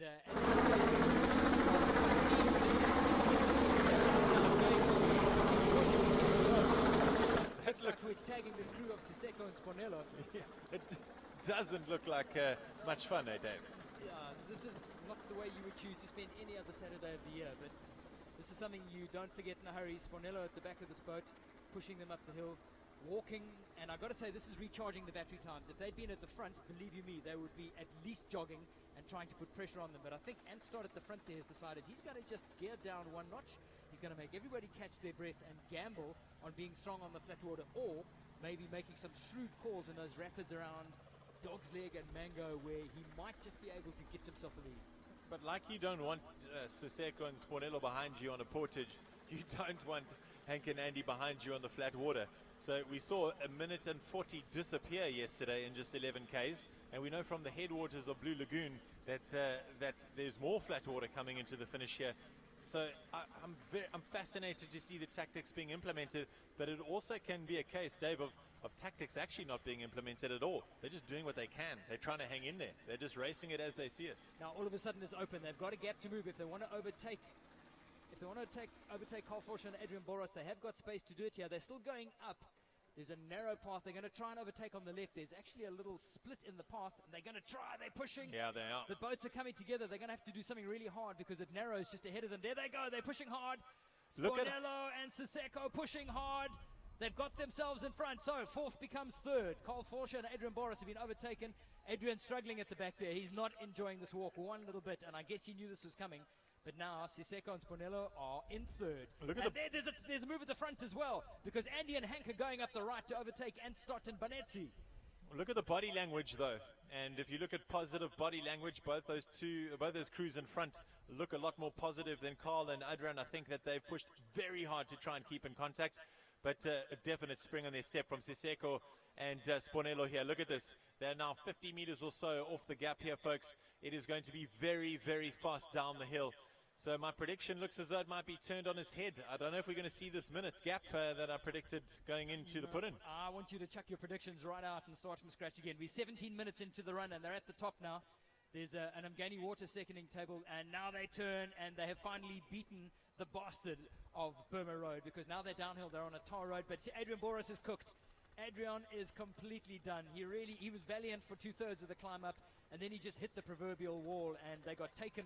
They're now down in fourth. Well, I'm going to put your mind back to 2017, David, World Marathon Champs, when Adrian Boros was sitting 6th in the men's K1 race, 1.5 minutes off the front bunch. And where did he end up in that race? Podium. We know where the heart of the man is here as they come up to the top. Big up to the Umgani Water guys, by the way. They've been running a repair station as part of their seconding point here, and a lot of the paddlers who had admin during the morning were able to stop in and get their boats fixed at the top of Burma. And this cold water on the head is absolute gold, because these guys are sucking big oxygen now. Down the road they go. In the front is the crew of Hank McGregor and Andy Burkett. Anstott and Banetzi Goeza are right with them. This is the crew of Spornello and Siseko. And Banetzi, it looks as though Hank and Andy might be off the front. You can see the footsteps in front of them. That's what I'm looking for on the road. So obviously these paddlers are wet. So they're leaving footmarks on the tar road. Hank and Andy are out front. How far? We're not quite there. We go not too far, about 100 meters. But this is where Siseko and Spornello are so dangerous. They are on the charge here. Now, of course, the line's going down the hill. You actually weave your way through people's properties, and there are a variety of options here. This is where Hank butchered it in the K1 year, but Andy, believe you me, will have rehearsed his lines. He'll know every step. And this is technical running, Dave. This is technical trail running just in itself, not without a boat. Now, you see what Andy's done there. That's not rope on the front of their boat, folks. It's actually bungee cord. So it enables you to have a bit of flexibility. It's much better than a piece of rope. Initially, he was pulling from the front of the boat, but now he brings that elastic band close to his ankle and keeps the nose close to his ankle, because you don't want the boat catching up with you when you're dragging and hitting you in the back of your foot. That is potentially a game changer and can result in big injury. And I mean, Andy did so well there to get themselves through that. Look at this. Spornello is on the absolute charge going down this hillside. That gap is shrinking, and they're putting the pressure onto the third-place team here. Banetzi, they're doing a good job to keep up. I must admit, Hank and Andy will be delighted if they can put in first, but they're going to have to do something special if they're going to make sure of that. As they head down across the field and then onto the second set of tar road, they're going to cut across right now, cutting the corner, and then down into the property. This is so fast. One thing I'm noticing here, Dave, is Burma Road is getting more and more built up over the years, so it's making it even more difficult for these guys, and the portage potentially longer. But this is very exciting stuff, folks. If Hank and Andy get to the water first, I think it's going to be a very difficult one for them to lose. But the pressure's still on them. They're not in the water yet. Well, Andy Burkett is doing all the work at the front there. Hank is going flat out at the back there, not even touching the boat, and he can hardly stay pace with Andy Burkett. Now they've got the boat on the shoulders because they're on an open path, and they're running it hard. Just behind them, they've got about 20 meters to Spornello and Siseko, cutting the corner on the road. Spornello and Siseko have also got their boat on their shoulders, but it's now just these two at the front. Just on this fast descent, they've put a lot of space between themselves and Carl Forscher, Adrian Boros, and Anstott and Vanetsi Goeza crossing the road once again. So exciting times. True, Doug, we're going to have to keep a close eye on this as we head into the 21 minutes. Megan is in the house very quickly, and I'm going to ask Megan to step into the camera shot here, because while all the paddlers have been coming in, we're getting quite swept away with this race back down the other side of Burma Road. But Megan has finally made it to Durban. Well done. Congratulations. You must be really excited. Yours just wasn't a doozy, but you were one of the paddlers with purpose, weren't you? And I think just getting here to the finish is going to make even more special than just that medal. Well, it's absolutely amazing that we came to do a charity drive for cerebral palsy, and we've managed to finish, so yay. And it was Emma and James as well in the back of your mind the whole time? The whole way down. Emma and James are my kids. They're 3 and 21 months, and that's why we did this, to paddle with purpose and raise awareness for cerebral palsy. Yeah, CP as well, and specifically the KZN CP Society, am I right? Association, yeah. So if anybody really feels motivated by what you've done, who do they speak to? Where do they go? They can literally just go onto Facebook and look for hashtag paddle for Emma and James, and everything will come up there. Click on the link and donate. Give me a report card on your partner, Jono. How did he go? Absolute machine. Time to go and put your feet up and enjoy a well-earned cold one. Congratulations, and hashtag paddle for Emma and James. Go Yes. find out more about Thank it. you so much. Let's keep the CP Association Society well and truly in the spotlight. Well done, Jono. Thanks, Good one eh? for you guys, eh? So the elapsed time on that run over Burma Road is now at 22.5 minutes. It's going to be curious to see what sort of time, and there we go. Sorry, Dave, we've got to move here. Look at this. Spornello Coelho, Siseko and Tandini have moved ahead of Andy Burkett and Hank McGregor. This is race on. Oh, it's all happening here. Now, all they need to do, Andy just needs to stay in contact. They need to put in as close together as they can. Remember, they've had the trump on them when it's come to the transitions and the put-ins, because Spornello and Siseko are just not as well greased when it comes to getting back into that boat. So Andy is going hell for sweets. It's ricocheting off the path. You can see the boat bouncing around there. Hank, remember, who fell off the side of Ngomeni Hill on the second day because he was running so hard, is now doing his best to stay with Andy, but they haven't got far to go. They go down to the soccer field. There are a variety of different options where they can put in, but Spornello is going like a man possessed. Haley, it's so awesome. He's a beautiful runner to watch. He is just so smooth. Absolutely, and he's fresher effectively than he would have been because he didn't go too hard up the hill.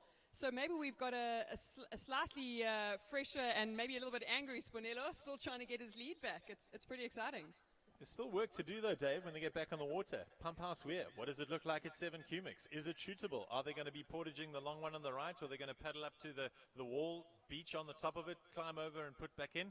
We know that Spornello has a little bit of a bad memory in the back of his mind there. But after Pump House, we've got Pump House Rapid. Now, that's a very long and technical rapid with consequence. There's still work to be done after this put in here, and anything can happen. So Spornello running.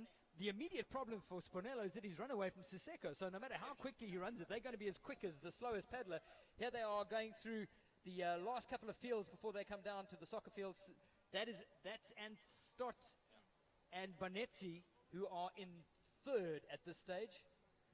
And they're looking pretty comfortable. They look a little bit more relaxed and obviously unflustered, because I think that they realize that if they continue to push that hard on the run, they're going to actually pay for it on the water. So this is a sensible racing decision to come back within yourself a little bit.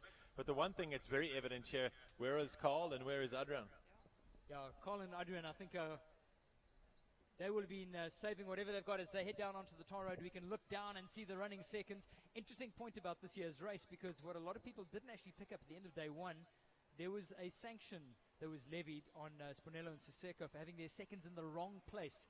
Their seconds, out of sheer enthusiasm, went down into Guinea Fowl's Devil's Cauldron, and they ended up having to pay a fine for that. But their seconds are all over the road now as they run down, and it is Spornello pulling the boat, Siseko behind him, then the crew of Andy Burkett pulling the boat, and Hank McGregor running behind him. But look at this, Dave. It's so interesting to note is that despite Andy pulling that boat, it's a downhill. They wouldn't be dragging if it wasn't. But look who's being stretched off the back. Both Siseko being stretched by Spornello and Hank being stretched by Andy. It just shows you how strong Spornello is as an individual runner, and Andy is, and that's why they have such a big battle every year in the K1s. Well, and there's Spornello having to wait for Siseko to catch up before they get the boat on the shoulder and then head off onto the narrow path. That's going to narrow the gap between Oh, them. look And at they're this. taking a long run. Okay, there's a roll of the dice. That little left-hand path is not the normal line. They've clearly rehearsed something. Now Andy and Hank are putting the boat on the shoulder. This is what I love about the FNB Dusi Canoe Marathon, Dave, is that it changes every year, and those who put in the effort and put in the time, and I'm not saying these other guys haven't, but this might have been something that they spotted just last night. If you put in your homework, it'll be rewarded. This looks like it's going to be fast, and Antstot's also gone there. This is a clear indicator that left line is good. Well, and I think Andy and Hank, you've suddenly seen the urgency in their stride. They think they've sensed a tactical jump on them. They're staying on the road. They've cut the corner. Oh, look at that gap now all of a sudden. So they've stuck on the tar road. What's happened there is that they've completely cut that corner. It's almost a massive horseshoe that they've avoided. Hank and Andy look as though they're under pressure. Let's see if Banetti and Ant come back into view ahead of Hank and Andy. This is fascinating to watch, folks. This race is absolutely incredible. It delivers every single year. So the gap definitely being stretched a little bit more. There we go. Carl Falscher and Adrian Boris now in shot. You can see both of them are deep in the pain cave, but they still, don't be confused, they're moving very quickly. Well, suddenly there's 100 meters in this race. This could be the tactical move that sets up a victory for Spornello and Siseko. They've just got to deliver against world number 1 and 2 when they get back onto the river. And as you quite rightly pointed out, like, there are a couple of hoodoo moments that are going to have to be dealt with. And I've got to ask the question, were they up at Hoppers 4 when it started getting light to have a look at Pump House Weir and Rapids? It's very visible thanks to the new freeway bridge, but did they go down and have a look at it and just settle those nerves? Carl Forscher and Adrian Boros chugging down the hill with the boat, getting it up onto the shoulders. Also going left, so very interesting decision there. We think it's a surprise move, but perhaps Hank and Andy's line is faster. Back down to the water, they're in the river. So the leaders, Siseko and Tondini, Spornello, Quela are in first. Let's have a look at what sort of a gap they've got. Again, it's a sluggish transition. Look at that. Yeah, their legs are shattered though, Dave, and when you're trying to work with jelly legs, they're not all that cooperative. I'm pretty certain you'll see similar scenes from the other boats. You look at that.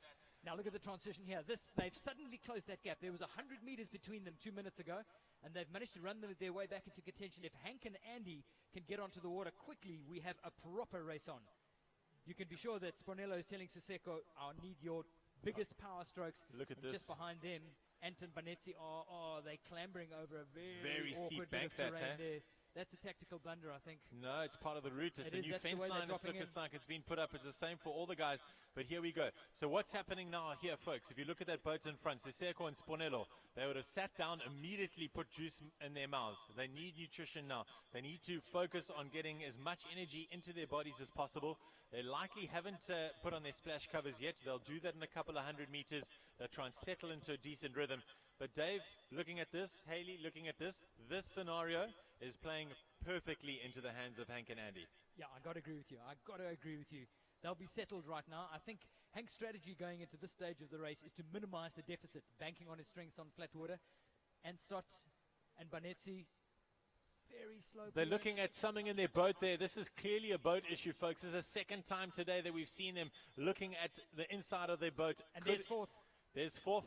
There is a bit of a time gap, but cheapers, I mean, seeing how fast Carl and Adrian were on the water the last 2 days, this gap could also evaporate, especially if there's a boat issue. When your T-bar or your foot plate in the back of a K2 goes as a back paddler, it absolutely obliterates your hip flexors and totally immobilizes your core. And Stott and Banetti and Goez are on the go again, so whatever that issue was, I can only assume it was a pinched pipe and a pump or something. I'm sure it wasn't something rattling loose, but off they go.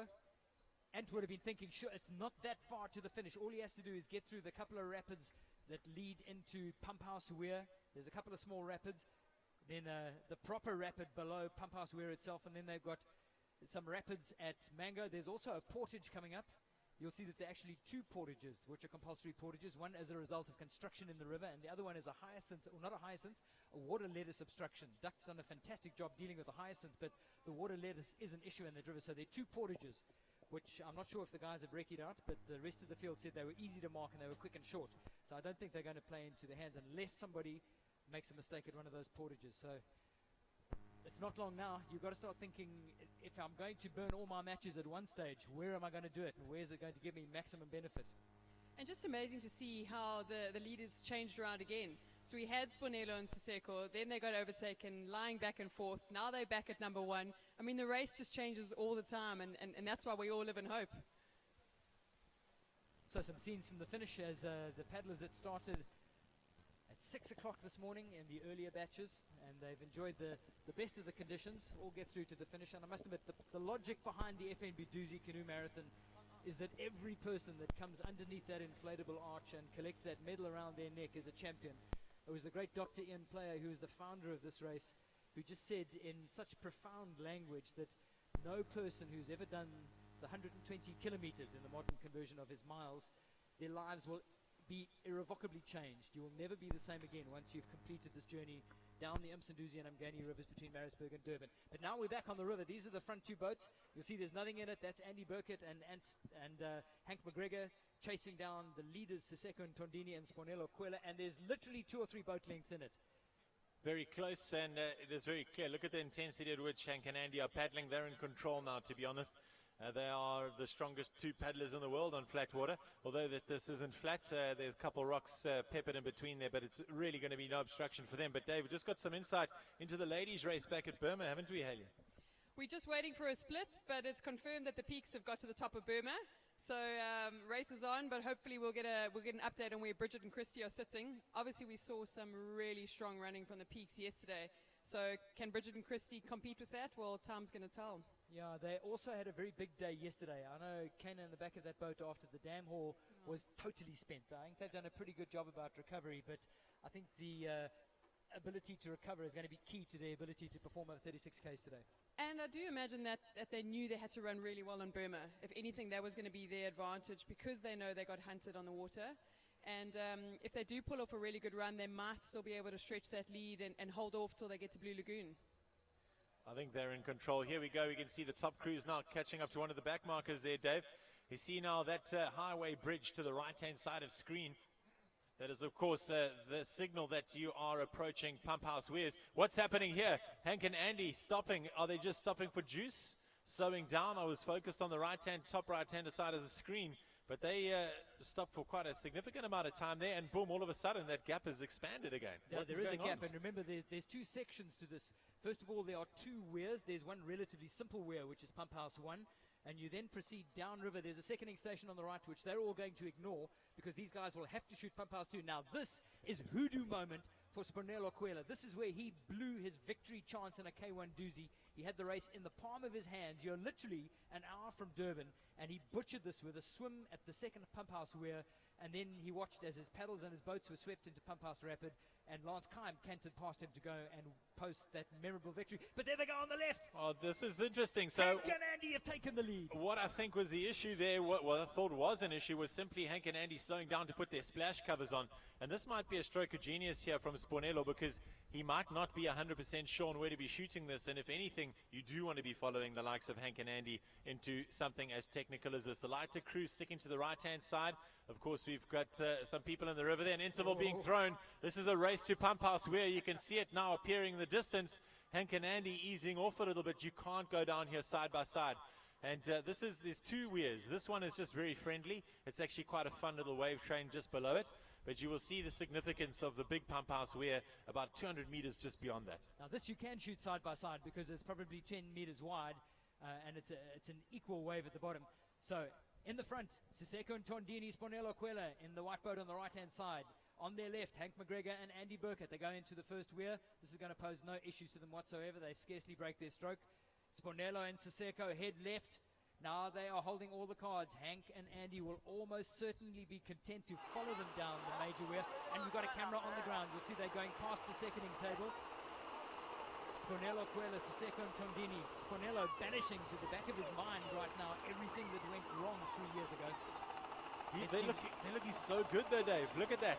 Spinello is he's a natural paddler as well. I mean, you can see that by the extension in his stroke. He's got great rotation.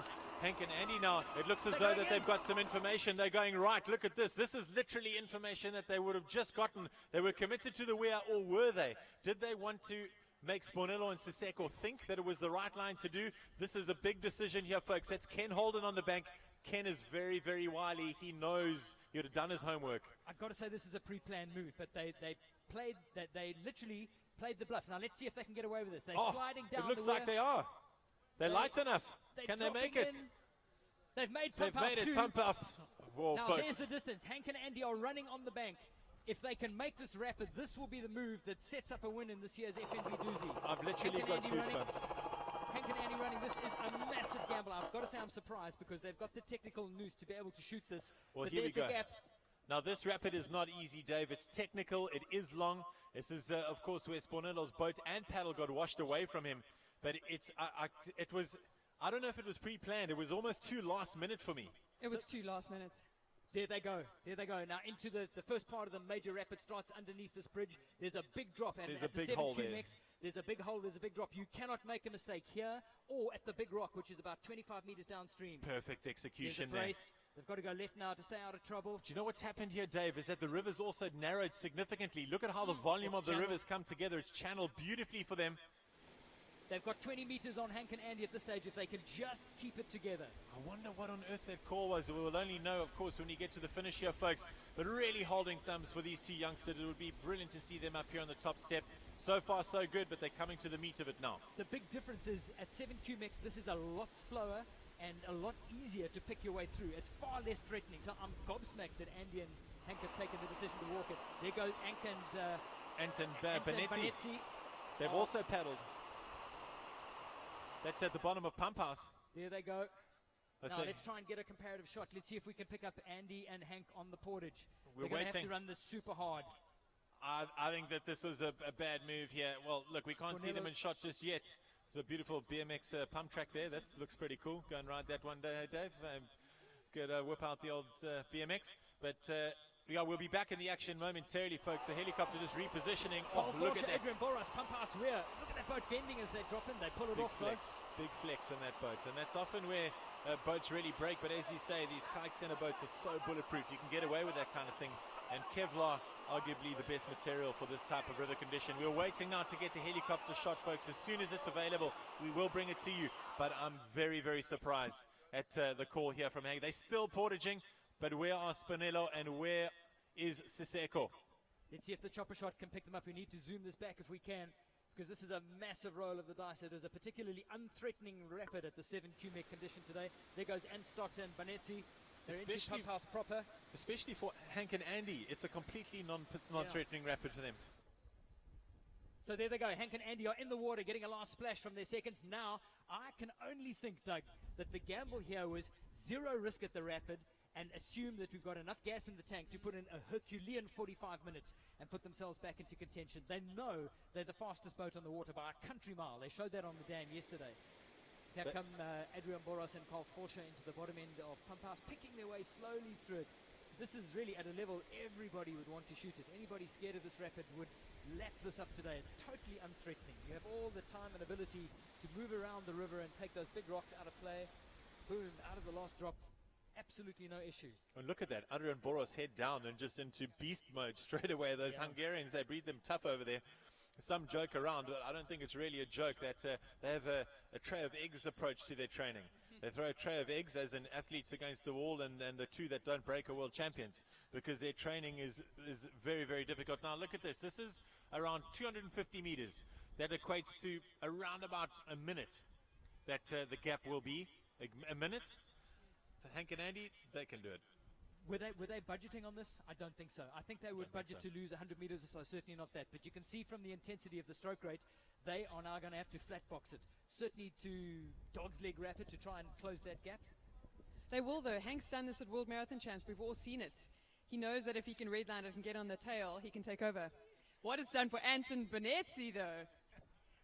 Man, that bungee cord is starting to pull back on them. You know, this certainly isn't over. I mean, we're sitting here like treasure cats with big smiles on our faces, because let's face it, I mean, I've never seen this in my experience here at the FNB Dusi. It's so good to see. I feel we should put a little strap on the bottom there saying, caution, not for the faint-hearted. If you have blood pressure or heart issues, please don't come and watch the next 45 minutes, because it's going to get intense. Well, Dave, also just want to talk a little bit about Burma Road Portage and why it's significant, and those viewers that are joining us, and always try and contextualize things, because we speak speak about these types of things, it's common knowledge for us and it's almost second nature. But why is Burma Road an option and why do guys run it? So basically, everyone knows that a river meanders its way to the sea, it doesn't go straight. And of course, in that, you get these massive horseshoes. And essentially, Burma Road portage is to cut across a big horseshoe in the river. Now, why is it significant in the race? Because if the water is at a high enough level, it's quicker to paddle around than it is to portage. But 9 times out of 10, if you can run it in sub 30, it is faster to portage. But it's not compulsory. So it all depends on your strengths. You'll see some paddlers today know that it'll still be faster than to paddle around than it would be to run. I'd be one of those guys. I think it would take me 3.5 days to get over Burma. So I've never, honestly, ever set foot in the left-hand bank in my life, and I don't ever intend to. But just for those of you that are viewing, and to give you a bit of context, on all of the portages, Campbell's, Guinea fowl, Cabbage Tree, it's all about cutting out big horseshoes to try and maximize your time. Yeah, all your priorities. It's the best bit of paddling on the entire Dusi. You've got rappers like Five Fingers and Island, which to me make this whole race totally worthwhile. So, back up with Hank McGregor and Andy Burkett. They are in catch-up mode as ahead of them, 2 bends away, you can see the boat of Sponelo Kwela and Siseko and Tondini. And I got to say, I think Hank and Andy are already closing this gap. I don't know, Dave. I don't know, Dave. I think that gap stayed the same, if not maybe eked out a little bit. This is going to be such a nervy next half an hour. They need to start showing progress here. It must be the most amazing thing. I mean, these are the back markers now in the field, of course, reverse start order here, folks. Those of you that have just joined us, what that means is that B batch was the first batch to go off today. And, of course, right down to, I think it was O or P batch. And these are the back markers that the front guys are now starting to make through. Imagine you sitting out there and the next thing you've got Sponelo and Siseko paddling past you, followed by Hank and Andy. It's no, don't get wrong. They're definitely closing in. They are definitely closing in. Andy Burkett and Hank McGregor have fired the afterburners. And that gamble of portaging around Gumphouse was based on their ability to settle down and reel in Sponelo Kwela and Siseko and Tondini in front of them. They're paddling hard, Dave. Look at that. They're both leaning into that stroke. And it's quite interesting. I'm going to throw something out there that might confuse everyone a little bit. Or I'm going to actually ask you, Haley. When you're putting your paddle in the water, you're pulling your paddle past the boat or your boat past your paddle? Well, Doug, you should be putting the boat past your paddle. There we go. That's the right answer. So everyone thinks that it's the blade that moves through the water. The blade actually stays still, and it's a boat that moves past the paddle. Think of it as planting your blade into concrete and pulling your body past. But they are on the charge there. There's no doubt they'll get back into contact here, Dave. And this is a strange bit of river because it channels, it's reeded up over the recent years, so the water actually flows very fast. The width of the Umgeni gets compressed into this reeded channel, and even though it looks absolutely flat, the Umgeni, even at 7 cubes, is flowing quite fast. So you do get a bit of assistance from the river, and these guys will probably be racing at 15, 16 Ks, and the river's doing 3 or 4 Ks underneath them. So they are certainly whittling away the racing space at the end of day 3. But also give a bit more context on how these guys choose where on the river to be, especially on the flat water, because here you want to be maximizing your outcomes and trying to be in the fastest water all the time. So markers that these guys would be looking for are things floating in the water.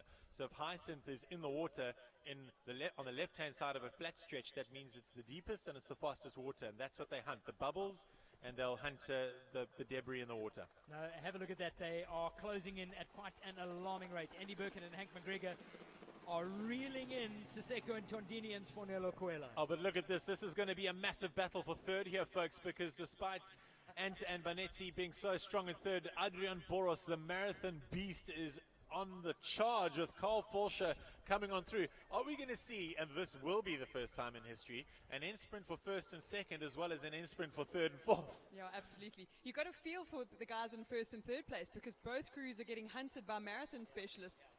And it's theirs to lose, especially Sponelo and Siseko. Imagine knowing Hank and Andy are coming for you, and you've still got 10 Ks of river. On the dam yesterday when Hank and Andy caught them, they were quite comfortable to reform the diamond and tow them in, get the psychological advantage of winning the end sprint. You can be damn sure that when they catch up to them here, they're going to put in the most Herculean interval and come burning past them so that there is zero chance of them getting on. Yeah, they're definitely going to try and shake them off, but I'm going to throw another scenario in there. If these two crews come together, do you think that they're strong enough, Carl and Adrian, Ant and Banetti, to actually catch up to the front two? Because it's not far. It's about a minute gap, minute 20 seconds. Yeah, especially if Hank and Andy have burnt a lot of matches catching up and overtaking. They might just get into that dangerous zone where they get their nose in front. They might think they've broken Siseko and Spornello and just ease their foot off the gas a bit. And then the last thing you need is a flotilla of 3 boats. Siseko and Spornello being caught by the 2 chasers and 3 boats hunting them down. Then they're in trouble. Well, I'm just going to also bring you inside to a bit of technique here, folks. And watching Carl and Adrian Boros on screen there, beautiful techniques. One thing to note is that they don't pull their blade very far past their hips. They snap out of the water very quickly. What that does, it takes a lot of weight off your shoulders, and it means that your arms have to do less work. You're more efficient in the water, more aggressive on your catch. They're looking in great form. That doesn't look like they're panicked at all, and that boat is just moving very steadily. Is this it? Have they connected again? Yes, they have, like ladies and gents. That took less than 5 minutes. That 250-meter lead has just been erased by Hank McGregor and Andy Burkett. So here, speaking to Hank yesterday, Hank being the GOAT, greatest marathon paddler of all time, he races with a Garmin on his boat, and he's monitoring boat speed. So in this example, I doubt they would have been judging the distance and trying to close the gap. Hank would have been watching boat speed because he knows we can hold 18 k's an hour, which in a K2 at this part of the race is very difficult to do, but we can hold 18 k's an hour for a minute and a half. Oh, and they put their paddles down. Yeah, they had just got onto the wave of Siseko and Spornello, and they suddenly put their paddles down, whether they were loading up with juice. Splashies on. I mean, they've still got Mango Rapid, Dave, so this is, of course, a good move from them, but now their splashies on, Siseko's and Spornello's aren't. This is where they're going to make their move. As soon as Spornello, unless I'm seeing it incorrectly, as soon as Spornello and Siseko stop to put on their splashies, Hank and Andy, massive interval gap. Right, there are 2 portages still to come, 2 unusual new portages, one forced on them by a construction site and one by a block because of water lettuce. So we can only assume they know exactly where those are, because if they're coming up, there would have been no need to put those splashies on. Yeah, well, but now they're just tailing them. They're just shadowing them. I think they've proven the point. We've got the gas to take you whenever we want. You're under threat, not us. Yeah, so they've made pressure. that psychological point, and there is still that 40 minutes of basic flat water once they get to below Dog's Leg. So my mistake there, folks. Those black splash covers looked as though that there were no splash covers on the boat. Of course, Andy and Hank paddling in that bright, luminous splash cover and life jacket combo, making things a little bit easier to spot. So both boats have their splash covers on.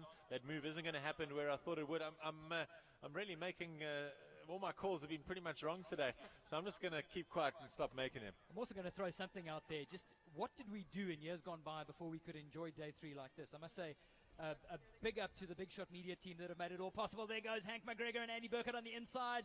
They're just 25% quicker than anything that Siseko and Spornello have got at this stage. Are they going to stay on the wave? They've got to, surely. Yeah, both paces have dropped there. You can see completely non-threatening from Siseko and Spornello. They didn't even try and rise up and match the pace there, Haley. Yeah, I think it's probably within them to stay comfortable now and just try and stay on the wave. There's no point trying to interval at this stage, and what are you going to gain by just pulling Hank and Andy and letting them rest for longer?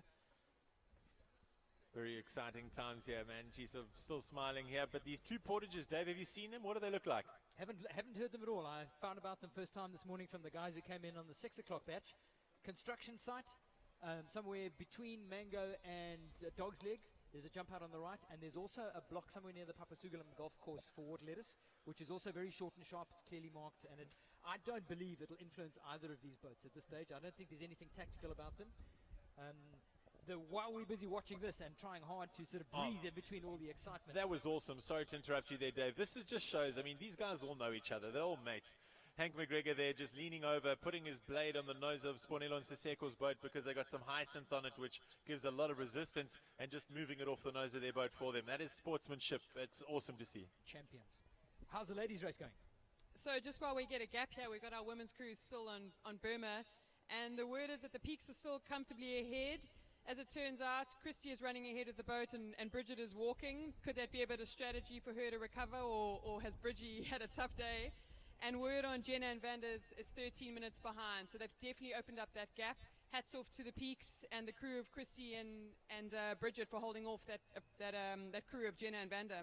Well, remember, Bridget last year had an absolute nightmare in the K1 race going over Burma Road. She was hallucinating, she was dizzy, she actually fell over, she was vomiting. It was pretty much your worst possible nightmare on Burma. Yeah, she was really unfortunate last year, but it was quite a story of hope, because for Christy, who was 17 minutes behind her, for Bridget to start falling behind like that, Christy actually got to catch up. So they really do mean it when they say anything can happen, you've got to keep fighting it out. Silver pipes, Dave. I remember that word being thrown out there in conjunction with the portage. So I'd assume that in the next couple of 100 meters here, folks, and this is where it does start to get a little bit tricky. Here, they're going to keep on following the deep water. Their channels do present themselves, and you want to be in the fastest line. It's not difficult to read. You can see where the channels are. The water just behaves differently when it's deeper. It looks as though it's moving more slowly, but it actually boils and pushes on quite nicely. Look at this. Spornello and Siseko, what have they done there? They slowed down a bit to take their splash covers off. So they're preparing early for this portage. Doug, I'm going to butt in there. There's drama in the ladies' race. We've had a massive turn of events. We've just been sent through a photo. Bridget is on the floor. Jenna and Vanda have moved into second. Oh, let's hope it doesn't play out like last year, but it's looking like there's been a massive change of the guard. Bridget down on her knees on the ground on her own. She's done. Man, this is not good news for Bridgie. She just seems to struggle on Burma Road every single year, but not to take away a level of commitment. She's obviously pushed her body to the point where it just said no more. And it's so sad to see because we know Burma's in there. So what are we doing wrong, or what are we doing before Burma that's costing the women on Burma? Yeah, I think we were talking a little bit about it earlier on, but I mean, Bridget's been exposed to the highest level of competition, so you cannot take anything away from her. She's got an Olympic bronze medalist, but out of the ladies' crews, I would say mentally, she's possibly the one that is the most vulnerable. Stopping there, Dave. Yeah, Portage coming. I'm so getting excited there. This is Mango Rapids. Coming into Mango. Andy and Hank going on the inside. They've taken their splash. Oh, this is a massive mistake here from Spornello and Siseko. They thought the portage was coming up earlier than it is. Their splash covers are off. They're going taking to take tons on water. Of water. Oh, my word. Here it is again. You never know when it's over. Oh. But Hank and Andy were about to take theirs off too as well. And then they saw, oh, hang on a second, where is this portage? Clearly illustrating, folks, that they haven't been able to have a look at this portage until what they're seeing right now. Well, for Spornello and Siseko, this portage can't come a moment too soon because they need to get that boat to the side and emptied. Down the right, Mango's nasty and it's rocky, but you need to hug it down the right-hand side to stay clear of the rocks. But suddenly... Disaster. Yeah, we can't see that portage up ahead, and we can't see any of the back markers portaging, so this is Mango in its completion. It goes into flat water on a gradual left-hand bend after this. But Hank and Andy have now sensed there's some blood in the water, and they are going for the jugular, I think. So what they'll do, and this is general strat, after you have created a bit of a gap, especially coming into the finish, they're going to go hard for 4 minutes. And that's around about 1,000 meters. And 1,000 meters is the most uncomfortable distance you can race at your maximum threshold. They are really flooring it. It's Welcome so to Africa. smooth. Paddle past the cow in the middle of the river. Only in exactly. Africa. But that's Hank McGregor and Andy Burkett having been gifted that opportunity by Siseko and Spornello taking on water in Mango Rapid. There they go. This is the hurt. This is designed to drive a wedge between themselves and Siseko and Spornello. Yeah, unfortunately, that is game over for the guys. I mean, the only thing that's going to stop these two now is a snap cable, and that's just not going to happen. It's probably the least likely issue you can have in your boat. So they're into the clean water now. There are no more rapids, and they might be. Here come the ladies. Here are our champions, the Peaks. Geordie Peak in the front and Kana in the background. They're taking the portage at Pump House.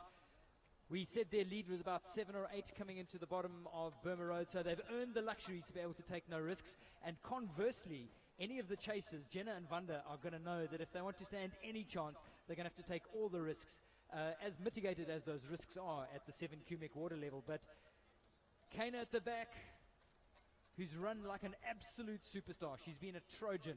It's a really special combination, this, because Geordie's the older one by a couple of years, and Kana absolutely hero worships her older sister.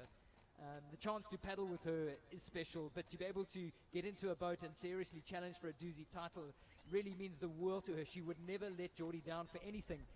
And here they are now, literally, you know, I don't want to put the pox on them, but they have done everything to win their maiden Dusi title, and it's going to be a hugely emotional moment for these two Pietermaritzburg sisters. Paddling for Marty's colours as part of the Eurosteel team. Yeah, and they've really done everything right, haven't they? They've gone in quite controlled, quite mature. They've optimized. They've come back when they've made mistakes. And even a call like this, they've just said, well, we are ahead, so let's box smartly. Let's do the run. We're good at running, and they avoid any mishaps. It reminds you a little bit of Craddock at the end of Fish. You know, if you're leading when you get there, you get to comfortably get out of your boats.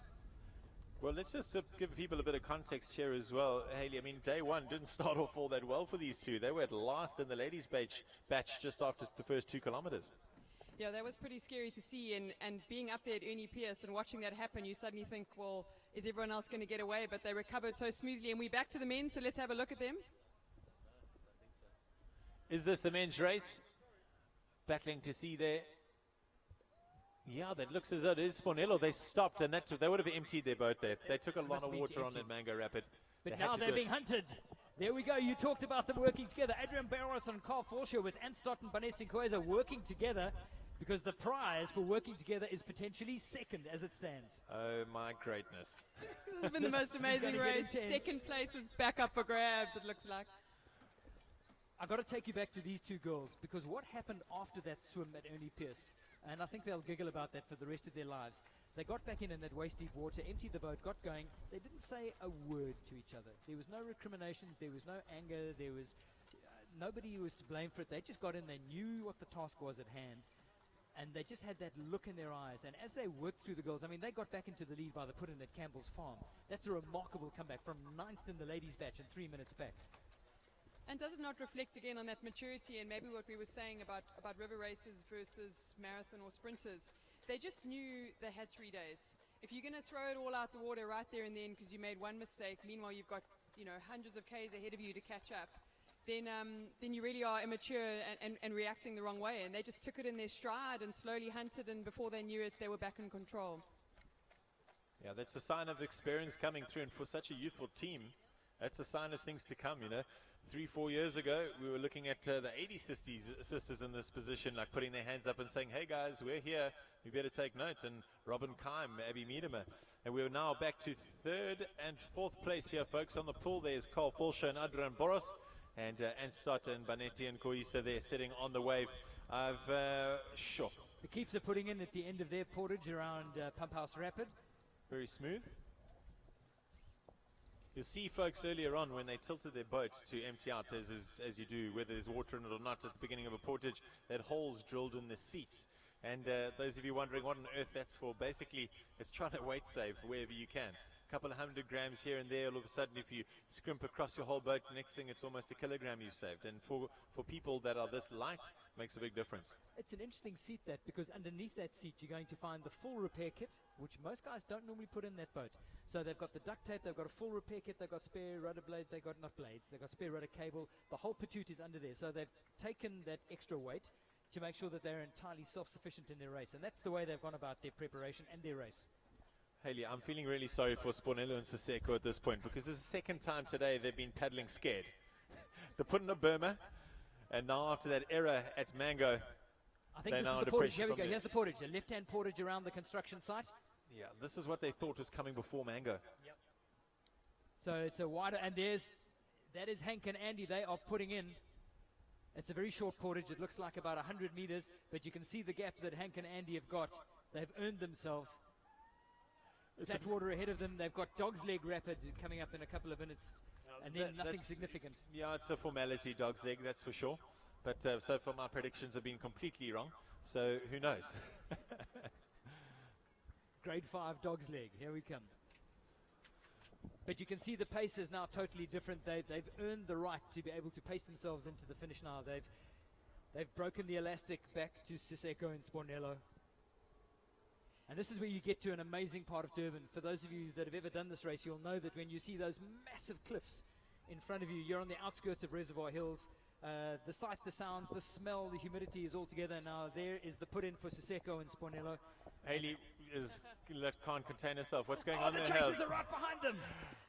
Yeah, it just feels like we're back into a 3-horse race. It's incredible. I mean, imagine what's going through the minds of those two crews at the back to know that they're actually now going to race for 2nd and 3rd place and not just 3rd and 4th. I mean, it's unbelievable, and I can't lie, I'm pretty excited for Ants. I can't thank all of these guys enough, To be honest, it's so refreshing to have a tussle like this at the end. I mean, Andy's completely dominant here at the FNB Dusi, and the half an hour gap it's commonplace. But this is just so good for the sport, so good for the race, and sure. So there's still work to be done though, because Forshaw, Boros and Stott and Koeza have got about 100 meters to make up on Ntodini and Kwela, who have pulled away there. I'm going with a fairy tale here. I'm going Carl Forshaw into 2nd. Adrian Boros, we've never had an international winner. Let's have a Dave, we've had a woman international winner. I think Adrian, if he gets a second, will be the best ever international performance by a man in the overall race. And I think they will do it, Dave. Out of the three that we see on screen here, they are the most powerful on the water. Ant is, I would say, would match them. Benetti, I don't think matches Carl's paddling ability. Certainly not Adrian Boris, not taking anything away from him. This is fact, and this is what we're looking at. But also don't underestimate, Spornello is very strong in the water, so is Siseko. But if it comes to a three-way end sprint, you've got to back a guy that's in current world marathon form. Of course, Ant is a multiple world marathon champion, but not necessarily currently so. Adrian Boris in this last 100 will go complete beast mode. No, absolutely, and he knows that's his strength. He's ready to bring that to the party. He's been enduring the portages. That's not his strength. But he's been saying to Carl the whole time, put me on flat water, put me under pressure. I guarantee you I'm going to deliver. And that's what's going to happen. I think they're going around the outside now to try and take the initiative all the way from... They're going from fourth into second. Watch this move. It's a big one down the outside for Carl Forscher and Adrian Boros, as they go, first of all, easily past Anstotten, Banetti and Koeza, and then they are cantering past Siseko and Tondini and Spornello Aquila into second.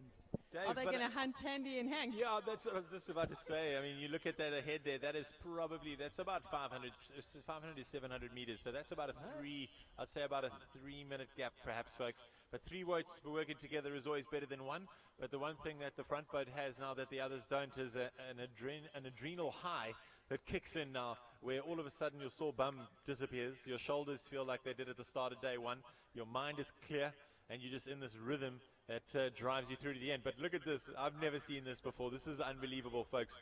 500 meters between these top four boats. Yeah, Carl Forscher was really clever there, and I think he really deserves whatever position he gets here, because that was so astute. He came past, proved that he's got all the speed, and then tapped off and decided to sit back on the wave, because you talked about the adrenaline being such a positive influence. What Siseko and Tondini and Spornello Aquila are experiencing are what nerves do, and how that eats into your energy reserves. And they're not panicking, but they've had a very jittery day, and right now Carl has realized we're going to show you that you've got the speed to get past you when we're ready, but we're going to sit on your wave and take advantage of your pull for the meantime. What's happening here, Haley? Why is that move? Why has Ant made that move? Yeah, I just get the feeling Ant's gonna open his box of tricks when it comes to flatwater marathons and try and maybe dominate this sort of three-boat crew that's going on now. If he can push them into leading, then he gets to sit first wave, So there's going to be a lot of tactics coming now, not just pure strength. This is a massive move, folks. This is a test. This is the Boros bomb. Yeah, Adrian and Carl here are testing. I doubt that they'll move away, but again, I've been wrong all day. They're testing here. They want to see what these other crews have got left in the tank. The big crew under pressure here now is, of course, Siseko and Spornello. You can see that, but they are on a half diamond, so it'll be kind of tricky to drop them off there, but they are maxing out on stroke rate. Forscher and Boros have proved their point. There we go. Slacking right off. Asserted dominance. That's one of the first things you want to do when you rejoin the bunch, and it's actually what Adrian Boros did at World Champs in the K1 last year in Pietermaritzburg, when he reconnected after a minute and a half of being off in 6th place. As soon as he got onto that front bunch again, big interval off the bat to just say, right guys, I might have just arrived here, but I'm here, and don't try and mess me around. But also, if the three of them were smart, they might even have a little gentleman's agreement, which was let's hunt the front crew. But that said, it would have been easier for them to have lost a crew and had only 2 people going for one at those last 2 places. Yeah, absolutely. But, an interval like that catches you up to the front boat. So they've made ground here, that is for sure. And it's all about now, as you say, if they go into that gentleman's agreement, or if they all as a collective and saying, we're going to do our fair share of work each boat. We're going to cycle in 2-minute intervals here. We know it's going to be a 3-way in sprint between us anyway, 90% chance. So let's just put our heads together, let's cooperate here, and let's hunt those guys in front. And well played by Spornello and Siseko, because there was a scary moment a minute ago where it looked like they were going to be dropped off the back of this chasing bunch.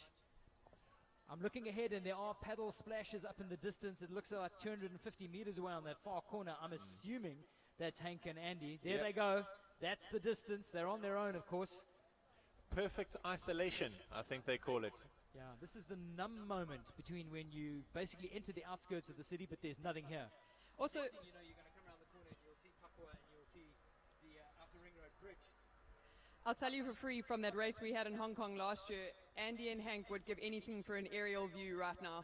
Because when you're in the front like that, you don't know how quickly those crews are coming at you from behind. And you know they're coming. And they are. They're on the charge here, folks. I mean, we haven't been able to see the aerial view, and we don't have time splits. But talking about time splits, I'm going to throw back to you, Dave. Did you remember to stop the stopwatch when they put in at Burma? What was it? 28 minutes. Sure.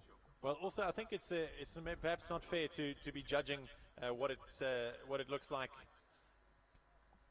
because the portage has changed, Dave. We've got a lot more obstruction in houses and all those types of things. So if you have just joined us wherever you are in the world, this is the closing stages of the 2018 FNB Dusi Canoe Marathon. The race situation up front, Hank McGregor and Andy Burkett. They looked like they had made a tactical blunder by opting to portage around the Pump House Weir and the Pump House Rapid. It turned out to play into their hands because they were able to capitalize when Siseko Ntondini and Spornello Kwela, who were leading the race after having shot the Weir and the Rapid, made a tactical blunder by taking splash covers off above the Mango Rapid, expecting there to be a portage above the Rapid. They went into the Rapid, took on too much water, had to stop and empty, and that gifted the opportunity to Hank McGregor and Andy Burkett. They absolutely floored it for about 1,000 meters, and they've set up about a 250-meter lead. The chasing bunch that you see on screen right now is being spearheaded by the Hungarian champ Adrian Boros, paddling with Carl Forscher. With him is Anstotten, Banetzi and Koeza, and Siseko Ntondini and Spornello Kwela, who just 20 minutes ago were leading the Dusi, are now sitting on the back. We look ahead, and that's the view ahead to the race leaders, Hank McGregor and Andy Burkett, world number 1, world number 2. It's not that far to go. They're heading towards the outskirts of the Papua Sugalam golf course. They've got a few turns. This is where the river is so often choked up by water hyacinth and water lettuce, but thanks to the good work that Working for Water and Duct does, that's largely under control here. And a big thanks to Bart and his team for all the work they've been doing there. But there are the 3 chasers. I've got to say that this is a race within a race. I think they're content with the fact that they are not going to be able to reel in Hank and Andy with this much water left in the race. But right now, there's cat and mouse games being played in their heads. Who is going to roll the dice, where and when? Because at stake here is the second step on the podium. Well, it looks like the second step on the podium is also at stake in the women's race. We've just had an update that Bridget and Christy have now taken over Jenna and Vander again. So can you believe it? Word is Bridget is looking strong. She's obviously back in the boat, back in her happy place, and they've moved back up to second place. So while the peaks are comfortable, second and third is still very cat and mouse. Bridget Hartley has got to be one of the toughest athletes mentally that you'll ever meet. She's somebody who is not afraid of hard work. If you put her into a sticky spot or a dark place, she's one person that's willing to fight her way out of it. Adversity is no stranger to Bridget Hartley. Well, looking at this now, I'm a little bit surprised at what I'm seeing, Dave, to be honest, because there's clearly zero cooperation happening here in between these 3. They're not interested in trying to catch up to the top, and perhaps this view from off the back of the boats gave us a false sense of the fact that they might be catching up, and they realize that, you know what, that isn't the case. So what they'll be doing now is really slowing the pace down to try and recover as much as they can to at least be in with a shout here with an end sprint. Doug, just look on the left there. This bit of river is very shallow as well. The drag underneath these guys' boats is quite significant. The water that was released on the dam for 24 hours was designed to get them to below Mango. Now we're above the tidal estuary, so it's slow. There's a lot of drag, and I think working in a bunch is going to be very tricky. It's going to be uncomfortable. So the 3 boats chasing down, if they are at all trying to chase down, Hank McGregor and Andy Burkett, who are poised to become a really memorable dream team win of the FNB Dusi K2 title. It'll be 8 wins for Andy Burkett. That's a significant milestone. Of course, he matched Martin Dreyer with his win last year. Martin Dreyer 7 wins. Graham Popelis 15 wins. Andy Burkett could reach that 15 if he stays passionate and he still loves the sport. He's definitely within the shout there, but also now coming up to the side view of these boats. Look at this, they are not going slowly. Beautiful extension there from Stott. His blades going into the water nice and vertically, but also Haley Benetti matching him stroke for stroke. That is a beautiful combination. Yeah, it really has been such a good combination and such a good energy between the 2 of them. Quite unassuming and so excited about the whole Dusi build-up with their online videos all the time. But also, I can say I've seen Ant up and down this river so often after the last few months. He knows every meter of this river, where every bank is, and I really hope that it'll work in his favor. But the other 2 boats are definitely going to feed off that. And it's actually a spectacular comeback for Stott, because he took a complete hiatus from paddling. SA Wave Ski champion, for what that's worth. He took on wave ski, actually designs a pretty mean wave ski, and has become SA champion in that sport. And to return at, I don't want to say he's old, but at an advanced age, jump in a boat with somebody as young and keen and raw and enthusiastic as Benetzi, and to be able to pull this off 10 years, he won it 3 times. He won it 12, 10, and I think 7 years ago. But to be able to get right back into the frame for a podium at this stage, I know Ant is going to be, he's a very humble guy. He's going to be extraordinarily grateful for. There in the background is the Papua Sugalam golf course. Just ahead is the Upper Highway Bridge, where there's a new seconding station. I wonder if any of these crews have got seconds waiting. It's too close to the finish. But as we look ahead, we want to get a glimpse of where Hank McGregor and Andy Burkett are. They're certainly not being hunted down by these 3. The helicopter is now tracking them, because I think it's now time to pay a little bit more attention to the crew that has got one hand on the player trophy for winning the FNB Dusi. Back with the ladies now. This looks like Bridget Hartley. It is Bridge. We heard she collapsed on Burma Road, but she looks like she's right back in the frame. Yeah, really good to see Bridge and Christy up again and running. No doubt they'll be trying to chase. They've got a lot of open water ahead of them, and they could still do some damage when they get back on the river. But also, having said that, I mean, Jenna and Vanda on the water are very, very strong. So I think it's quite an evenly matched battle, to be honest. I mean, there wasn't a very big time gap between, or it didn't really grow yesterday either, between second and third. So I think this is going to be a really interesting race. It might be an end sprint for second. Yeah, and if you talk about mental strength coming into play, Jenna and Vanda have just been so happy through every stroke of this whole race. And that goes a long way on the last day when everyone's tanks are a little bit empty. So if they've still got that mindset, still got that positivity, and they're still feeling strong in the boat, they will definitely be hunting. And we all know Jenna's got a heart of a lion, and I'll give that to her. So she'll be leading from the front without a doubt, and Vanda will back her. So, of course, Christy came onto our radar a couple of years ago with this amazing talent that she has. And the one thing I will say, I mean, just in speaking to her and a couple of interviews, of course, I don't know her very well. It's very brief contacts that you have on a microphone, but she's just got that look in her eye. She's got that killer instinct that you need as an athlete to be able to really push yourself to the next level. And I think she's probably the steady head in this boat that's just calming things down, despite the fact that she is a lot younger. She is such an exciting prospect to watch going into the future of this race.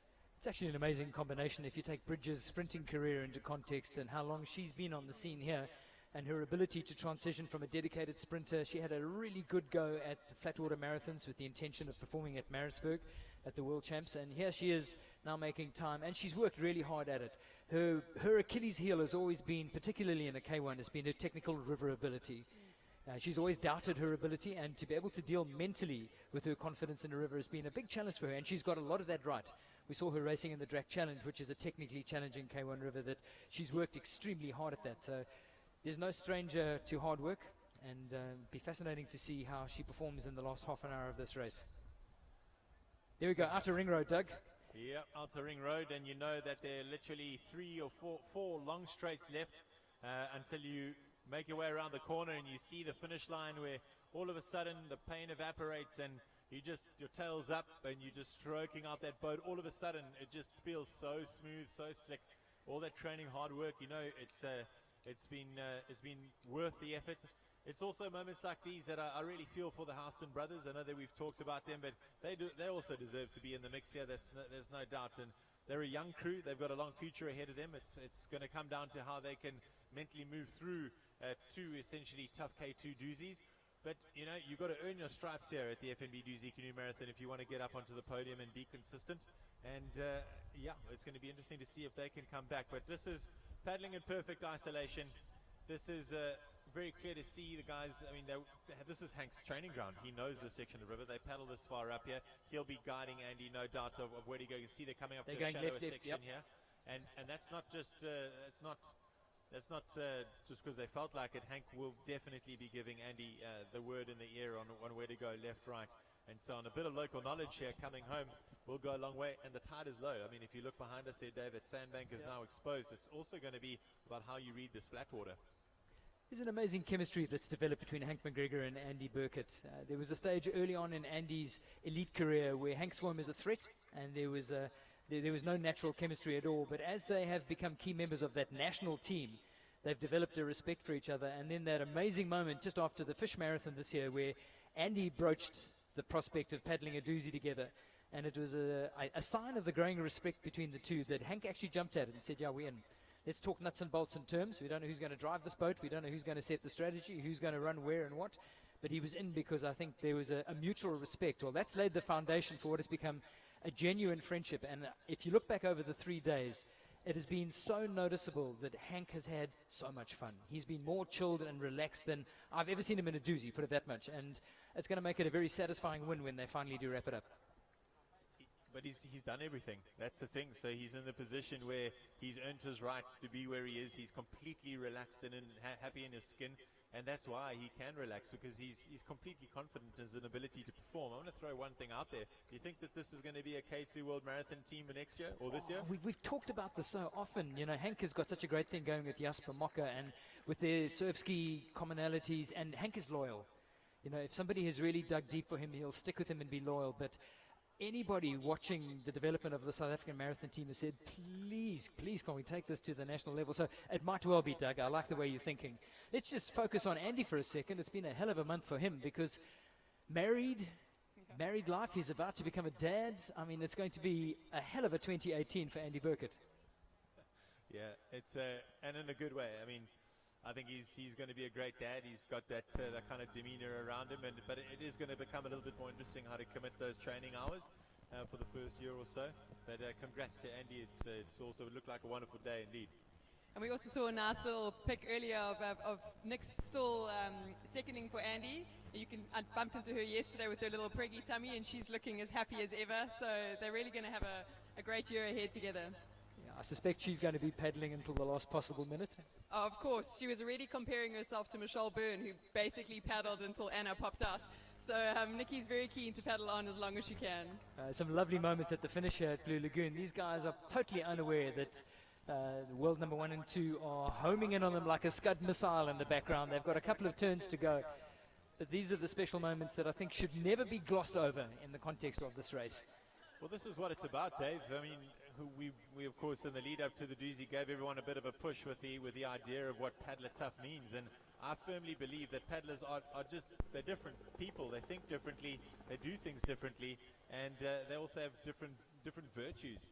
And you know, everyone here is here to achieve a personal goal, a personal milestone. It might be their 5th Dusi, it might be their first, it might be their 47th.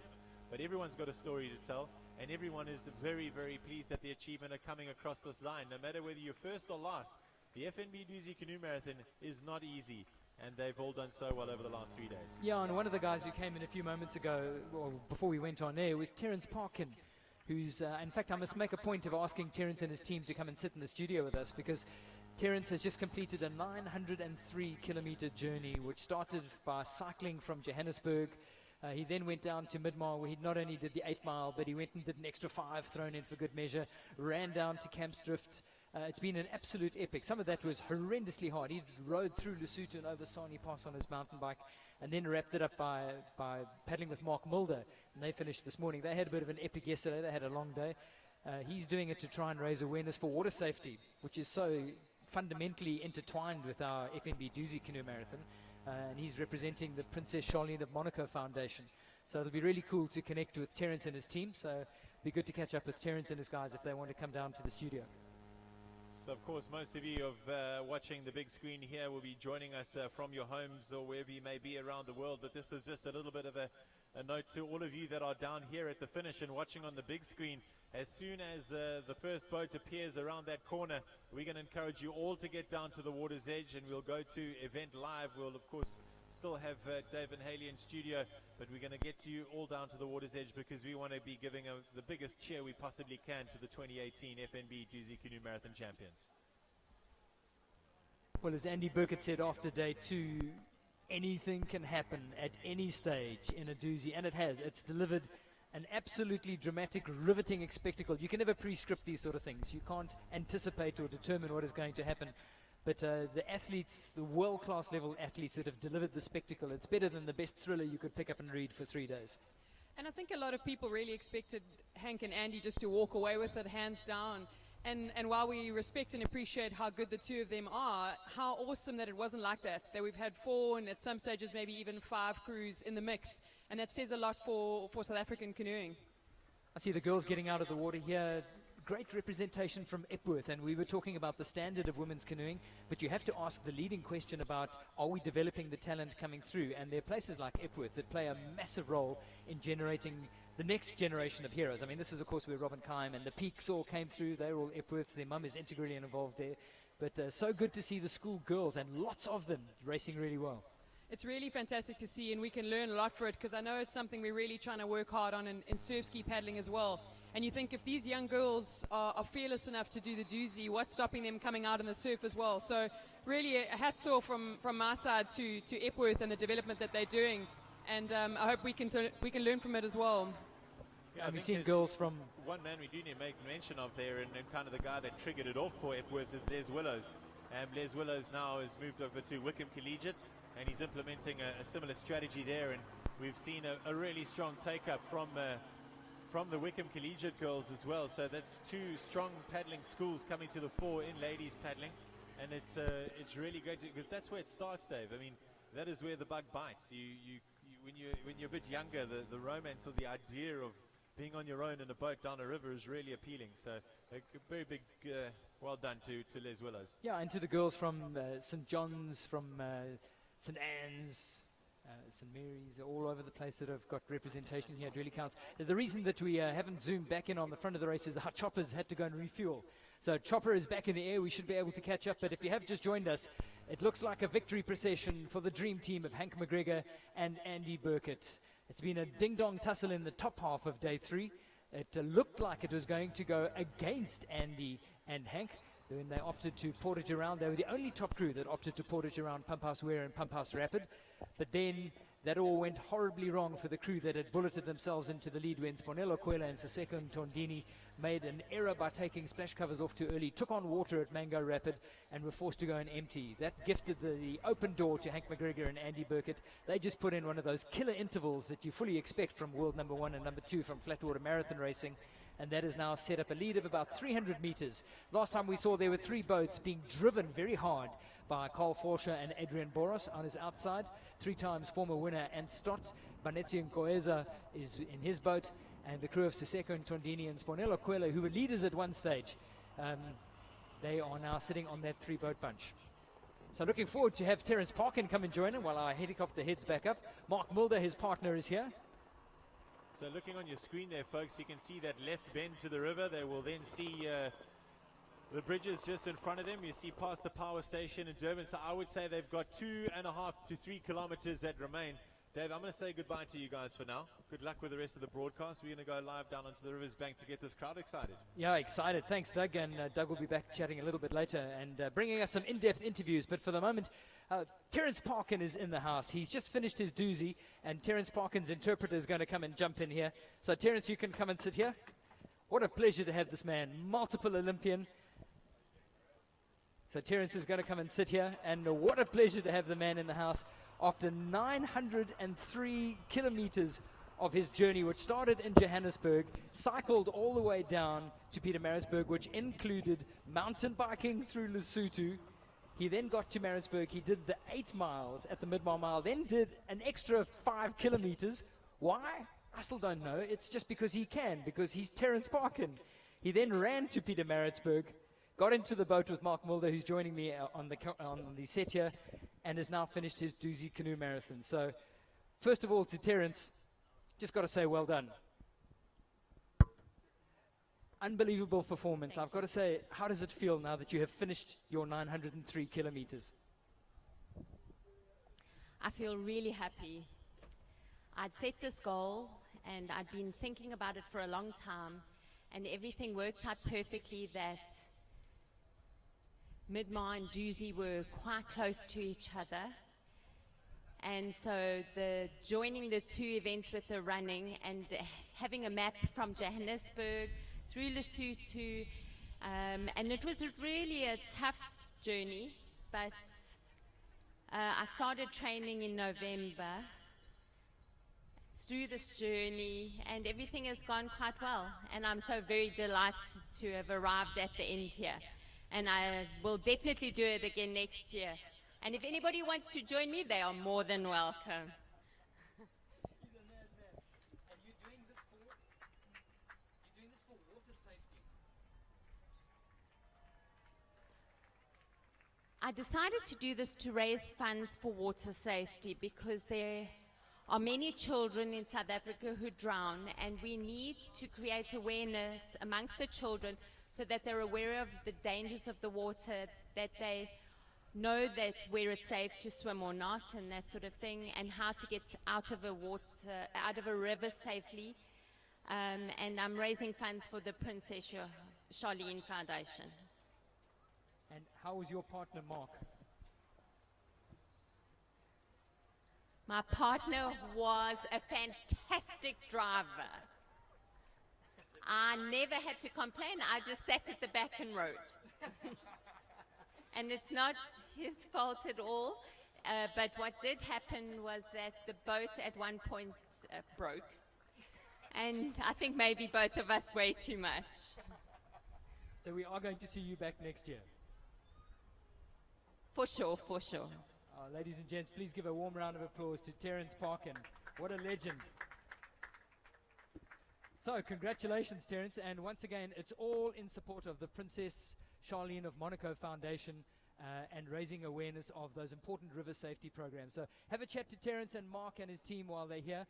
It's a real pleasure to have them. And for the man who's completed his 903 kilometers, you're a legend. Full respect.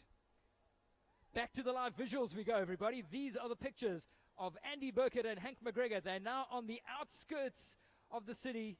You can see the bridge in the background. You can see the pylons from the railway tracks. This is the regular dice section for the KCC paddlers who paddle down here. Hank, of course, trains down here with the Mac squad. His dad, Lee, is his principal coach. Andy McGregor based in Maritzburg. And they are literally probably about 4 or 5 minutes away, and the crowd is thronging down onto the banks. I must say to Terence while he's listening, and I hope his people are still listening here, because Thirsty has been running a competition for the Super Second, and we've had some fantastic nominations, but we've honestly decided that the man who's been seconding Terence throughout the entire journey is going to be the winner of the Thirsty Super Second competition. So there they go. Both these mics.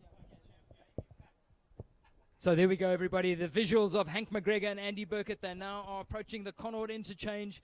You can see how low the river is right now. You can see from their stroke rate that they have looked over their shoulders and they know they're not under any pressure. These are the moments where the Dusi champions in a K2 can actually reflect. These are the moments of quiet and solitude before they get to the madness of the finish, the excitement, the carnival atmosphere at the finish. But right now, it is dead quiet. There are no back markers in front of them. And they can actually take in what it's been like, not only to race the last 3 days, but it's the establishing of the friendship, what it's been like training for the long months building up to it. They can reflect on the dramas of the second day when it looked like that bent rudder was going to derail them. It saw them go all the way back to fourth. They can reflect on the composure that they had collectively in that boat to just grind their way back into the race, how they managed to catch up on the dam and then win the second day. And today, after having taken that strange gamble to walk around Pump House Weir and Pump House Rapid, how it's just played straight into their hands. All of them are multiple winners. It's going to be win number 8 for Andy Burkett as they paddle under these bridges. And I know for the paddlers, they talk about the 3-bridge feeling. After an end of 120 kilometers, you go under these 3 bridges in close succession. You then take the right-hand turn, and you can see the finish at the bottom end of Blue Lagoon. But Haley, it's a chance to reflect on a combination that we thought was going to deliver, a combination that was placed under stress during the race, but they've managed to triumph, and they've just shown a maturity of spirit and an athletic ability that has really set them apart from the others. And what I also think's been good is that we've actually seen them go through some turmoil. So it's not like they just walked away with it flawless, sort of the typical perfect race, and they've come back strong, which really proves that not only are they these superior physiological specimens, but they really are confident and mature, and they've hung in there when things have gone wrong, and they've proven their stripes, which is what we expected. And also just to say they've got what, 6-7 minutes left now, really just to take it in. It's 2 kilometers, and I hope they really just embrace every moment of this, because who knows if it'll come again. Hank looks like he's having fun. He's looking up at the chopper, probably smiling and having a laugh. It's all going to happen for them today. So in the vicinity of the Papua Sugalum golf course on their right-hand side, no back markers around them. The solitude, the moment to reflect. There's not a lot of chatter going on there, but the one thing Hank has been able to do in this partnership is really chill out and enjoy the relationship that he struck up with Andy Burkett. They are going to be the 2018 champions. That boat is still purring along. Don't be deceived by that apparently easy stroke rate. You can be sure that when they come around the corner for the last time, that they're going to put the hammer down and really make sure that the last kilometer is going to be a total spectacle. And that's what they see. If you've never done this race, if you have never paddled down the lower stretches of the Umgeni, even on a time trial, anybody that has done a time trial here in their mind's eye is paddling as if they were winning the Dusi Canoe Marathon. And this is what it is like. Especially at low water, you've got to go through the middle of the river. You can't see anything, but that bridge in front of you is going to be the last obstacle that you paddle under, the Connaught interchange. And then you're going to take a right-hand turn. At this stage, you can hear the sound of the PA. You can smell the food being cooked. You know that you are now just a minute or two away from finishing not only the journey that everybody talks about, but you have now added your name to that elite group of athletes that can say, I have won a Dusi. And it's a very special moment. Do you remember finishing your first Dusi, Hayley? Yeah, of course I do. It was amazing. I mean, even just finishing it, I felt like I was winning it, and I was nowhere near winning it. But I think what's also quite fun here is Hank is looking at the back of Andy again, which he's had to do a few times here at Dusi. But for once, they're in the boat together. It's a really special moment for everyone who paddles here in South Africa. And I'm sure that they'll start soaking it up as soon as they get close enough to the crowds and really just soak in what they've done and what they've done together, which is a first for all of us to see and just so exciting. Remember the day started with 4 boats together on the dam. We were speculating about the possibility of a flat-out dice down to the finish. Believe you me, if any one of the other 3 boats in the chase group had been in the frame right now, the mood would be very, very different. But the mood one here is very much of celebration, introspection, and the enormous satisfaction. Their lives are not going to belong to them over the next few hours, so this is an opportunity for them just to sort of reinforce the bond that's been created between these two. We can only speculate about whether this partnership is going to go any further. Mike Vasey-Lyle from FNB has joined us. He's cleaned up pretty nicely at the end of his Dusi, which was Dusi number what, Mike? I think about number 16. I think. Yeah. Well, it's odd. Finished a couple, not finished a couple, so I think it's number 16. Just reflect on this partnership we're talking about and the chemistry between the personalities, Hank and Andy. It really does set them aside. Listen, world marathon champ number 1 and number 2 in the same boat. I mean, it's unbelievable. I mean, it really is. When they got to the flat water, it was almost no doubt that they were going to pull away. And yeah, what a finish. I mean, they're coming in now. It's unbelievable. Well, they're just a couple of 100 meters away right now, and we'll chat more about the event and the incredible vibe that has just oozed out of this year's event, because no matter where they've been, no matter how you've raced, no matter how well or how unpleasant it's been, there's been such a spirit that has come out of this race. You find it in magical events like the Comrades, and this one has had it and more this year. But for the moment, it's time to place all the honors at the feet of this K2 combination, which is now just 100 meters or so above the Connaught interchange. A couple of the back markers are going to get an unexpected moment in the limelight. It really does give you a real rush if you suddenly realize that the canoeing world is watching you. And why the hell not, Mike? If a fish and chipper happens to become a front page celebrity on tomorrow morning's Sunday papers, then well and good, because they are the heart and soul of this race. Absolutely. It really is about the people that struggle really hard to put the time and effort. I mean, these guys have put as much effort as anybody else in, so well done to them. So our chopper has gone back upstream to go and have a look at that chasing bunch. We thought for a moment that they were going to hunt as a pack and try and chase down Hank McGregor and Andy Burkett, but they clearly realized that there was no future in that at all. But this group has been driven hard by Adrian Boros and Carl Falshan. Adrian Boros has come into this race knowing where his strengths are. He got into a boat with Carl, and there's a natural synergy between the two of them. He said to Carl, listen, I'm going to rough it out through the portages. I'm not going to love it much, but put me on flat water, and I'm going to deliver to you an engine in the back of the boat like you've never had before. And that's them on the right there. They've certainly delivered. And Stott and Banetsi and Ngoeza have had a fantastic combination. Their build-up, which people largely wrote off, it must be said, is going to deliver a shot at the podium. But let's not for a moment realize there are 2 spots on the podium. There are 3 boats in this picture. The crew that I suspect is the weakest on the lot was the one that we thought could possibly even win it, because it's Bonello and Siseko who are really looking like the spent force. They've had an emotional roller coaster, and I strongly suspect that has gone and sapped their energy. Have they kept a little bit in reserve? Hayley, you're reading them. Yeah, I'm just having a look at what's going on, really. There was an interesting move over. Looks like everyone's trying to get their boats as light and ready as possible, but you know, like you would do at World Marathon Champs, here comes Ante Banetsi. They're leading into the finish, and that just means that they don't have to climb over anybody's wave at the last minute, which is obviously in their favor. But also, are those other guys just holding back a good 10-20% saving on the wave for that end sprint? We'll have to have a look. So one of the back markers coming into the finish now, just loving this attention. Hey, how do I organize to do this every year? Because they're tapping their way in. Because they do know, you can see the helicopter is about 300 meters upriver. There was a really cool moment on the water there between Adrian Boros and Carl Fulscher, just when Siseko and Spornello were trying to up the pace on their chasing bunch. Carl took the moment to put down his paddles, slipped a hand out in the back, and he basically said to Adrian, listen, it's about to get hot in the kitchen. Before that happens, you've been flipping awesome. And there they go. What's going through Ant's mind right now? Because once again, we're in the same position. It's theirs to lose. They are holding it off. Could they get second place? But those two crews are waiting in charge to take over when they can. And it is going to be an almighty sprint finish. So Enstott and Banetti and Koeza are pulling the three boat chasers as they go past Windsor Golf Course in the background.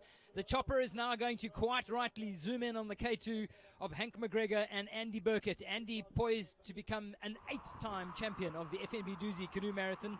Hank McGregor's already won 3 of these. His last K2 one was with the Dusi Duke, Martin Dreyer. He's a 10 times marathon world champion. And this is a combination that I suspect this win is going to have medium-term ramifications for South African marathon canoeing. They came around the corner there at a really lazy pace because I think that was a time for them to reflect on the last 3 days, the last 6 months since the Fish River Canoe Marathon, when they decided that they were going to get in a boat together. And as they get closer and closer, they're getting to the Connaught interchange. They're coming under the bridge. They can hear the crowd and the energy from the people who are cheering. These are two cult figures, not just in canoeing circles, but in South African sport. Separated by a large number of years, these are two different generations that have been spanned together in this boat. Look at the crowd running with them. The dogs are running along the bank to join them, and the whole purpose of this reverse order start is to give real champions the honors and the accolades that they richly deserve. And as they get closer and closer to the model duck pond, you'll see the crowd that is packed around. The back markers are going to have to discreetly take a slightly deeper line to make room on the inside for the champions of 2018, the 67th edition of this famous race. And that boat is just purring home. It's a combination that has absolutely clicked. There was a stage when they weren't sure who was going to drive and set the stroke on it. And the chasers are now putting the hammer down. And Stott and Banetti are trying to work hard. There's a real drive coming from Boros and Carl Fulscher. It's going to pose no threat to our champions, though. Down they come to the finish. The crowd is going to welcome home two absolute gladiators of the canoeing world. Drama on day 2. They bounced from first to fourth when the bent rudder just in the confluence section left them in deep, deep trouble. But it was the way that they came back rather than the paddling prowess, the attitude they displayed, which is making them real champions. They're going to be paddling through a bunch of back markers. These back markers will never forget. I was there when Andy Burkett and Hank McGregor came down to the finish to win the 2018 FNB Dusi. Fist pump from the bank from Hank McGregor. Andy Burkett. Is Andy Burkett going to do his trademark stand-up in the boat? I don't know. Andy Burkett defers to the mighty Hank McGregor, who he idolizes. It's just a wave. These are the champions of the 2018 FNB Dusi Canoe Marathon. What legends. And you can read a lot into that, Mike.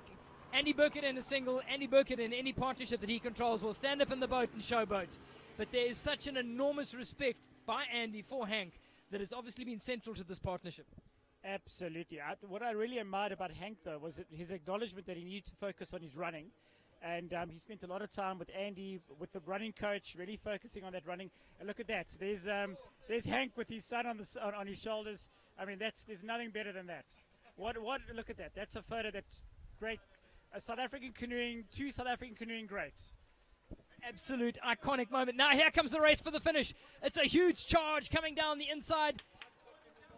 Adrian Boros and Carl Fulscher are trying to challenge. Boros and Fulscher have got the speed on the outside. Boros has delivered the engine that he promised Carl Fulscher he was going to bring to the boat, and he has just dropped Siseko Ntondini and Spornello Aquela. It's a second place and the best ever international men's result for Adrian Boros. What a great finish. And that's as good as a win for Adrian Boros. My word. What an explosive turn of pace from the Hungarian. And Carl Fulscher, you have paddled out of your boots. You richly deserve that second. Into the water they go. And I got to say, it breaks my heart to say Stott has missed out on the podium on that. We all know fourth place, it's the worst place you can finish. And looking at the race they've had, looking at who they are, where they've come from, to have seen them on the podium, I think would have just been the happiest day for all of us. Two of the nicest guys. They were so close. But what an unbelievable finish for all three of those boats. Well, Mark, I've got to say, we were talking about the character and the vibe that's oozed out of this event. These 8 athletes that have just crossed the line embody that beautifully. Absolutely. I mean, this was a tough Dusi. It was low, it was hard, it was hot, just unbelievable. I mean, really, the level of sportsmanship in this event just lifts every year. It's an event that's been going for so long, and I'm just so impressed with the standard of the athletes. They're just getting stronger and stronger and stronger. It's an iconic event, but somehow it just seems to exceed what people expect from it every year, and I guess that's why you guys are in. Absolutely. FNB is very proud to be associated with people like this. Really, it's about healthy living, healthy lifestyle, and just being in the environment. And the environment is challenging. KZN is a beautiful part of South Africa, and really this race takes you through some of the most challenging parts of this country. And I'm just looking at the live stream. There are thousands of people the world over that are looking on and realizing that this is a spectacle without any peer, certainly in the canoeing world. Absolutely. I mean, look at this event. I mean, the world marathon champ number 1 and 2 winning this event. I think we need to get more internationals out here. I think they need to come show themselves in these conditions. Well, we've had Vanda Kisley and Adrian Boros come out representing arguably the strongest canoeing nation in the world. And Adrian, who came down and won the Berg and has now got a second in the Dusi, that is definitely going to have a knock-on effect. So, yeah, I think we might see a lot of strange accents in the campsite in years to come. Let's hope so. Let's really hope so. But again, a fantastic Dusi. What a wonderful end. I love the fact that we could watch it, and the people are sitting in the tent having a few hunts, watching an awesome Saturday afternoon. It's an event that is not about the athletes and the gladiators that we see on the water, because for every paddler there's somebody behind the scenes that makes it happen. In an event like the Dusi, there's often 5 or 6 people and their families that have made sacrifices to paddlers like you and I that get up early in the mornings or come home late from work because we're training. So it's one of those events where a lot of people invest in each individual athlete, isn't it? My wife has been a paddling widow for the last couple of weeks or months. I mean, the seconding of this event is unbelievable. I mean, it takes a lot. What I do love about it is that I think what I've always appreciated about this race is it takes you to places that you don't get to see normally. And the UMCA and all the wonderful races that we have in this province take you to places that Durban people and the South African people don't go to. So other than the time commitment, it really exposes you to the beautiful province that KZN is. And I must say, from the paddlers and seconders point of view, I've just got to pat you guys on the back, because the value that you've added to the valley experience, which is traditionally an uncomfortable one. For a second, you get baked. You have to sit and toil in 45-degree heat with very little comforts of home. And what you and your guys have done is actually reach out and make their experience in the valley a hell of a lot more comfortable. And they've noticed. Well, that's what we try to do when we set out. And I think I might have chatted to you early on what we wanted to do when we first took on the sponsorship is to really make this. So mountain biking is clearly a big competitor of the sport. And they've really got that sort of overnight stop thing quite right in mountain biking. And I think why should we neglect the Dusi? I mean, it's really one of those events that we should think about making it a pleasant experience, and without taking away the fact that this is really a hardcore event. So we've tried to do that. When you reflect on your race, what are going to be the memorable moments? Oh, I think what I'm proud of is I went over Burma today, the fastest I've ever gone, which is probably still a lot slower than most. No, not quite, not even close. But anyway, it was. We picked up a few places there, so I think my Burma portage today was probably my most memorable part of this Dusi. We shouldn't really go there. Was there a low light? Oh, the low light. Oh, cheapest. Far too many to probably talk about, and lots of bad language along the way. But I'd have to say, I think that our line down Tombi was probably questionable. And resulted in?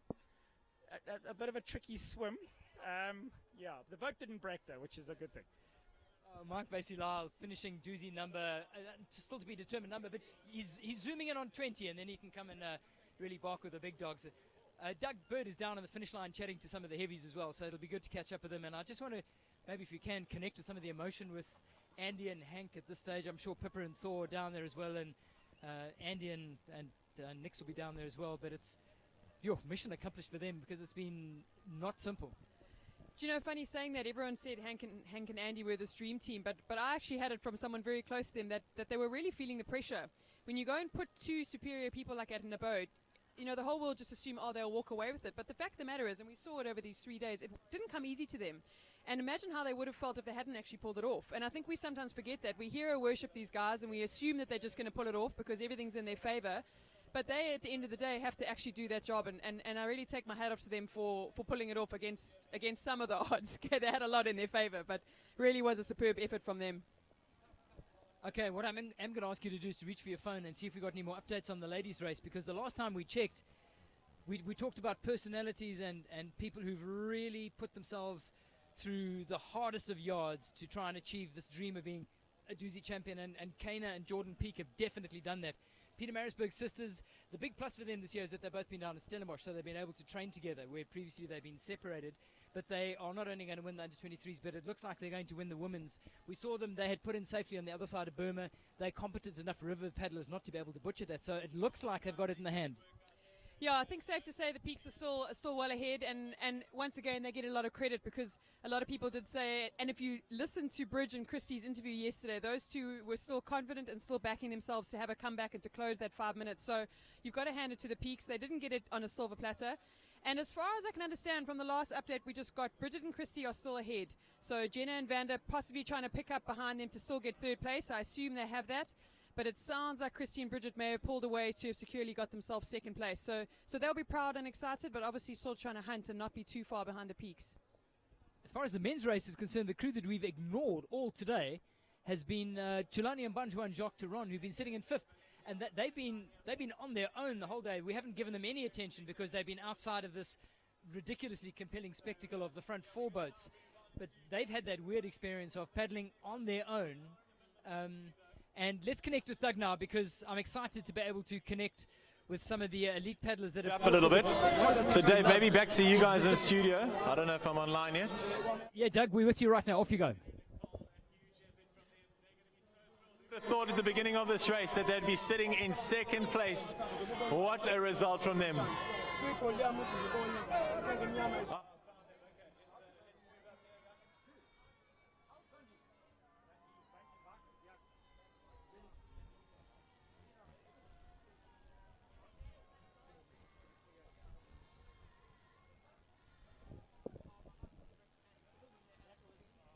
So the media surrounding and start at the finish there. I'm sure Doug's going to have a chat to him. Place finishes for the 2018 FNB Dusi Canoe Marathon. Adrian, I'm going to start off with you because I know you guys have put in the homework, but this must be such an awesome result. You've got to be very happy with it. Your smile says it all. Yeah, for sure. I still can't believe we did it, but we worked hard and we caught the guys because they were far away from us. But when I see someone just one of the corner, I can keep myself. So yeah, it was great. It looks as though going up Burma Road, because remember we were watching it live from the helicopter. It looked as though at some points up Burma Road though you were in a very dark place. You were taking some strain. Yeah, I can't remember anything. I just keep the steps behind car and carry the boat, and I didn't think about anything. Carl, I'm so thrilled for you, man. You're allowed to smile now, but you're always very measured and very deliberate in the way that you operate. But second place here, man, this is a phenomenal result. Talk us through your day. Doug, it hasn't set in yet, but we, again, being the underdogs at the start of the day, we backed ourselves on the paddling and almost had the idea that on the run we were going to lose out. So again, the plan came into place, and we hurt the whole way up Burma. We hurt the whole way down. Adrian pulled the boat where he could. I pulled the boat. I ran at the back. He ran at the front. It was a dog show. But when we put in, we saw Anton Benesti, and then the friends were off the water. We just hunt them down. And coming into this last 1,000 meters, knowing that you've got such an accomplished flatwater marathon specialist behind you and into an end sprint there, you must have been thrilled because you're up against Ann Stott, who's a multiple world marathon champion, and you've got the young guns also putting their hands up. What is going through your mind in that last 1,000? Last K2, we paddled with Ann Stott, and we went from 5th to 7th like we were standing still. And it was one of the things I said to Adrian when he arrived here. I don't think Dusi can end in an end sprint, but I cannot end sprint, and I don't want to lose another one. So I think probably half our sessions have been focused on the end sprint and getting the boat speed up. And the last 1,000, to be honest, we got rid of the bottles, and that's when the self-belief came in. We knew we were going to come past anyone. In the way home in the car yesterday, we had actually set our minds to coming past Hank and Andy if we needed. So yeah, I wouldn't say today was easy, but we had the belief. So you had the belief, and tell us a little bit about paddling with Carl. I mean, he's stepped up here. He's been so consistent over the years. He did a good job at front there today. Maybe a K2 marathon race, maybe the Sella or something like that in Spain in the years to come? Yeah, for sure. There is lots of race like Leafy and one of the Argentina race, Rio Negro. Yeah, why not? Because we are good teammate, and we can work together. The talking is working between each other, so that's just perfect. Well, guys, congratulations, second place, good job, and hopefully see you at stage 4 of the FNB Dusi at the after party for some beers. Yeah, for sure. Yeah, 100%. I think we're going to win that one. There you go, folks. Your second place, Carl and Adrian Boros. Well, thanks, Doug. From Carl Forscher and Adrian Boros, Doug will be getting us a few more interviews through the day, but what you saw from the camera shot there was it's a goosebump moment, because I've been following the progression of these two sisters from Pietermaritzburg in Jordan and Kana Peak, and they are now heading into the outskirts of the city. They are very close to the Windsor Golf Course, so they're really not very far away. There's been absolutely no threat to their position in the ladies' race today. The drama's all been in second and third, with Bridget now going through. I don't think she's ever going to want to step foot on Burma Road again, because it's clearly got her number. But she's bounced back remarkably, and it looks like there's going to be a good race there. I'd love to see Jenna and Vanda's response to that, if they got any news to that. But it's going to be a real celebration to see the Peaks come into this, because they've gradually put their hands up. Jordan arrived on the scene first as a very promising youngster. Kane has always been in her shadow. She hero worships her older sister. Absolutely. Would do anything. Follow her over a cliff. She runs fantastically well, and just brings something to it. Jordan's got better experience driving through rivers. Kana brings such value, and they both raise their game to match each other's strengths, which makes them such a compatible combination. But more importantly, as we saw during that little drama right at the start of day one, when they have to deal with any sort of adversity, there is just a synergy which comes between some sisters, not always sisters, between some sisters, which works fantastically well for the Peaks. And gee, it's just worked and this is going to be so special for them. It's going to be a special win. It's going to be a special win, and it's also going to be a massive challenge for any of us wanting to come and compete against them in the future. You know, they've really sealed their bond. They've shown their colours. Smile I've ever seen on anyone, and to see him smiling here is a good thing. Come on, Siseko. His one shoe's off, limping a little bit. Please stand there. You make me feel tall. You make me feel short, rather. Okay, there's the camera, guys.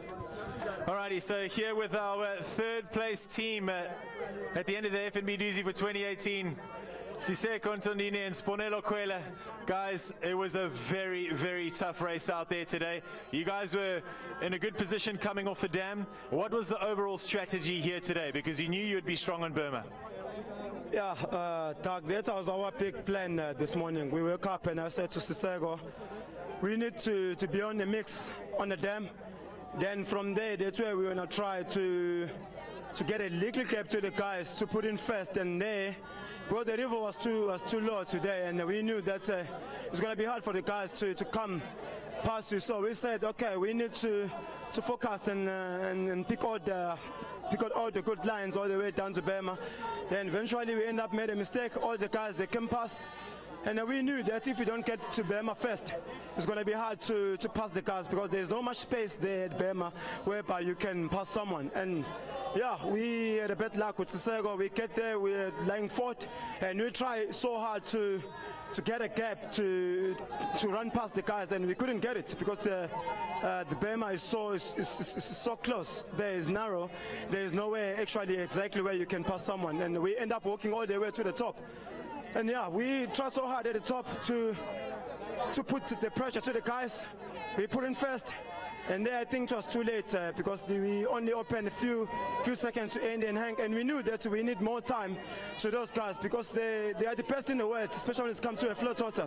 So we know that seconds won't be enough to those guys. Definitely they're going to catch us. And Siseko, we saw you guys taking off your splash covers because we thought that the portage was before Mango Rapid. That was a bit of a mistake, and it looks like you guys had to take out an empty there. I think Piquet and Hank, they planned their game. They knew that if they took off their splash, we will took off because they wanted us to panic, and we did that. They knew our mind, they read our mind, so they took off their splash and we also took off our splash. It's where we made a mistake.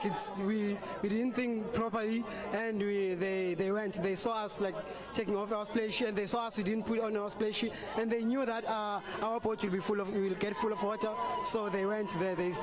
They saw an opportunity there.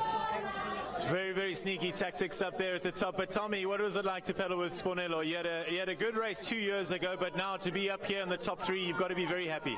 To pedal with the guy called Spornello, it's quite nice, and it's hard because the guy is pushing in the back, and he always trained for this race. So if you want to pedal with him, have to be dedicated. Have to put your mind that if you're going with Spornello, you're going for a win. You're not going for nothing.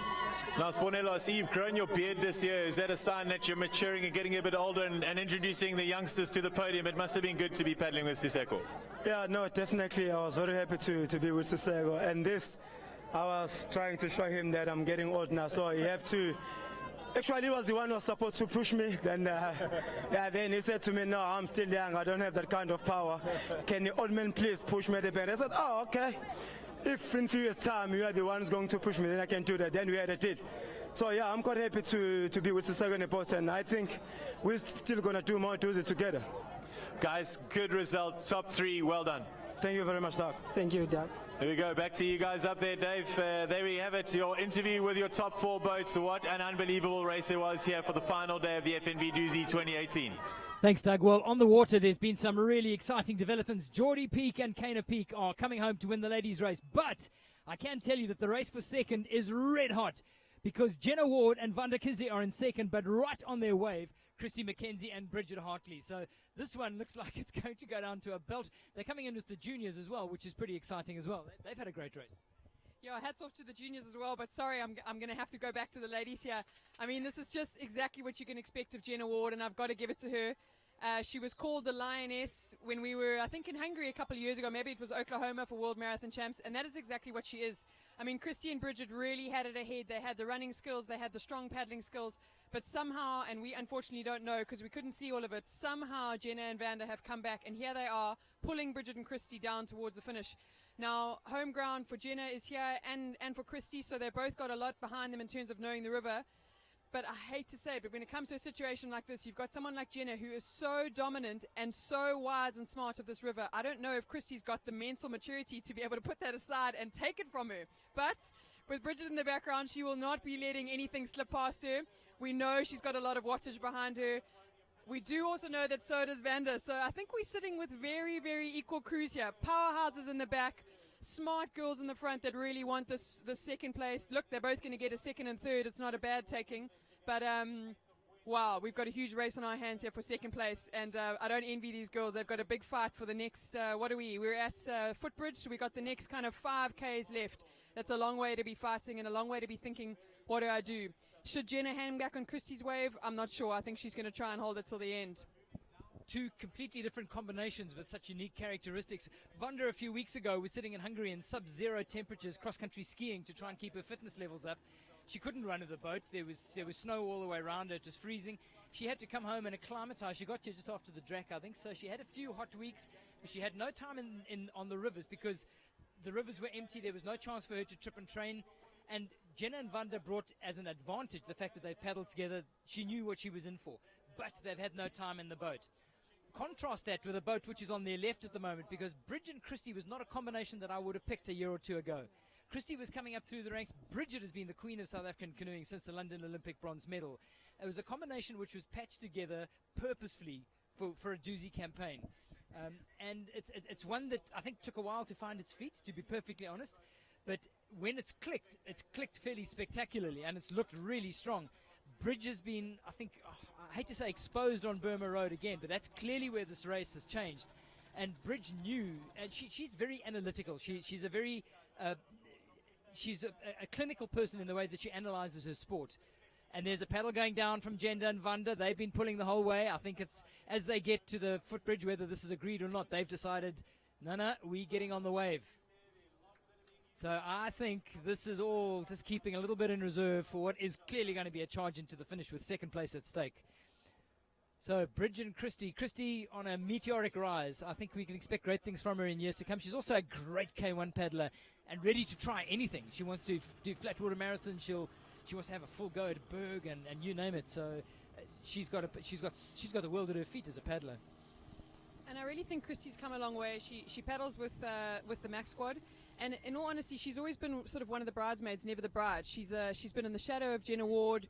Obviously, Jenna and Kaita having a lot of success at World Marathon Champs, and Christy's always kind of just been powering behind, somewhat like Sabina Laurie as well, who we've also seen coming through the ranks, getting gold at World Surf Ski Champs last year. And for Christy to be sitting in the front of the boat with South Africa's golden girl, Bridget Hartley, it really tells you something. Bridget's had to relinquish some control and say, okay, this youngster might actually be better at me than this. And there's nothing wrong with that. It's the right thing to do. And then to use her skills in the back just as the back paddler for the power. So a huge shift in control there. And I think really just amazing for Christy to be sitting alongside Jenna now. Jenna wasn't competing. I don't think Jenna did Dusi last year. She might have jumped in at the last minute, but she wasn't there in the mix with those top girls like Christy and Bridget were. And obviously, as Dave said earlier, for Christy and Bridget to combine is a little bit unlikely, but we saw it last year with them finishing so effectively so close in second and third. It was actually quite a likely combination on paper, and it really has paid off for them.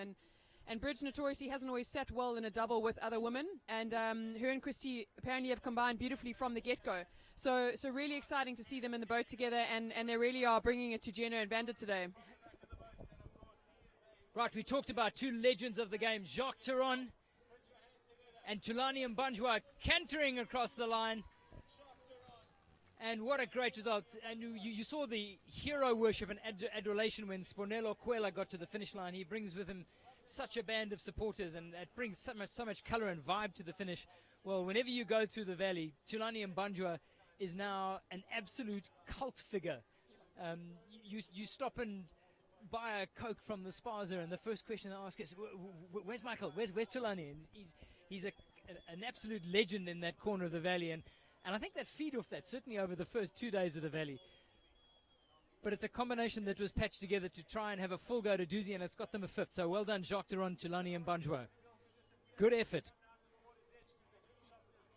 So the chopper is now about 250 meters up from the Connaught Bridge.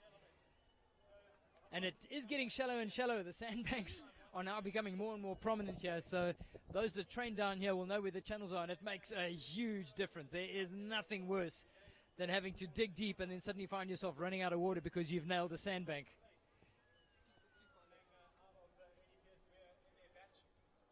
And there they come into the finish. I was hoping we might find a few pelicans sitting on the sand there, but not today. They head down to the right-hand bank. The deep channel is very much under the trees up against the Windsor Golf Course, par 3 there. But Geordie Peak, Kana sitting in the back. Spent a lot of their time training up in Underberg. They thought the high altitude was good. Run really hard. Kana's a great cross-country runner. Both been studying their trade in sports science down at the University of Stellenbosch. Geordie's graduated. Kana is still down there. And the two sisters, I think, have had such a fantastic build-up, culminating in a holiday working together. And Kana gives it all to this partnership. She was absolutely spent yesterday after. They were worried that they were going to get... And there's a bit of a chat from Geordie to Kana. This is this wonderful moment before the madness starts of getting to the finish. These are two sisters that are just so full of life and fun. And that was a little bit of banter saying, go you good thing. And as they come down to the finish... As the women's champion of the 2018 FNB Dusi Canoe Marathon, it's a pleasure to be joined at the finish point by the men's champion coming in to get his fourth title, Hank McGregor, who I think it's all settled in as we watch the Peak sisters come down. Hank, has it settled in? Because today was a bit hardcore. Thanks very much, Dave. I'm pretty much spent. I think my partner's just as spent as I am. But yeah, what a moment.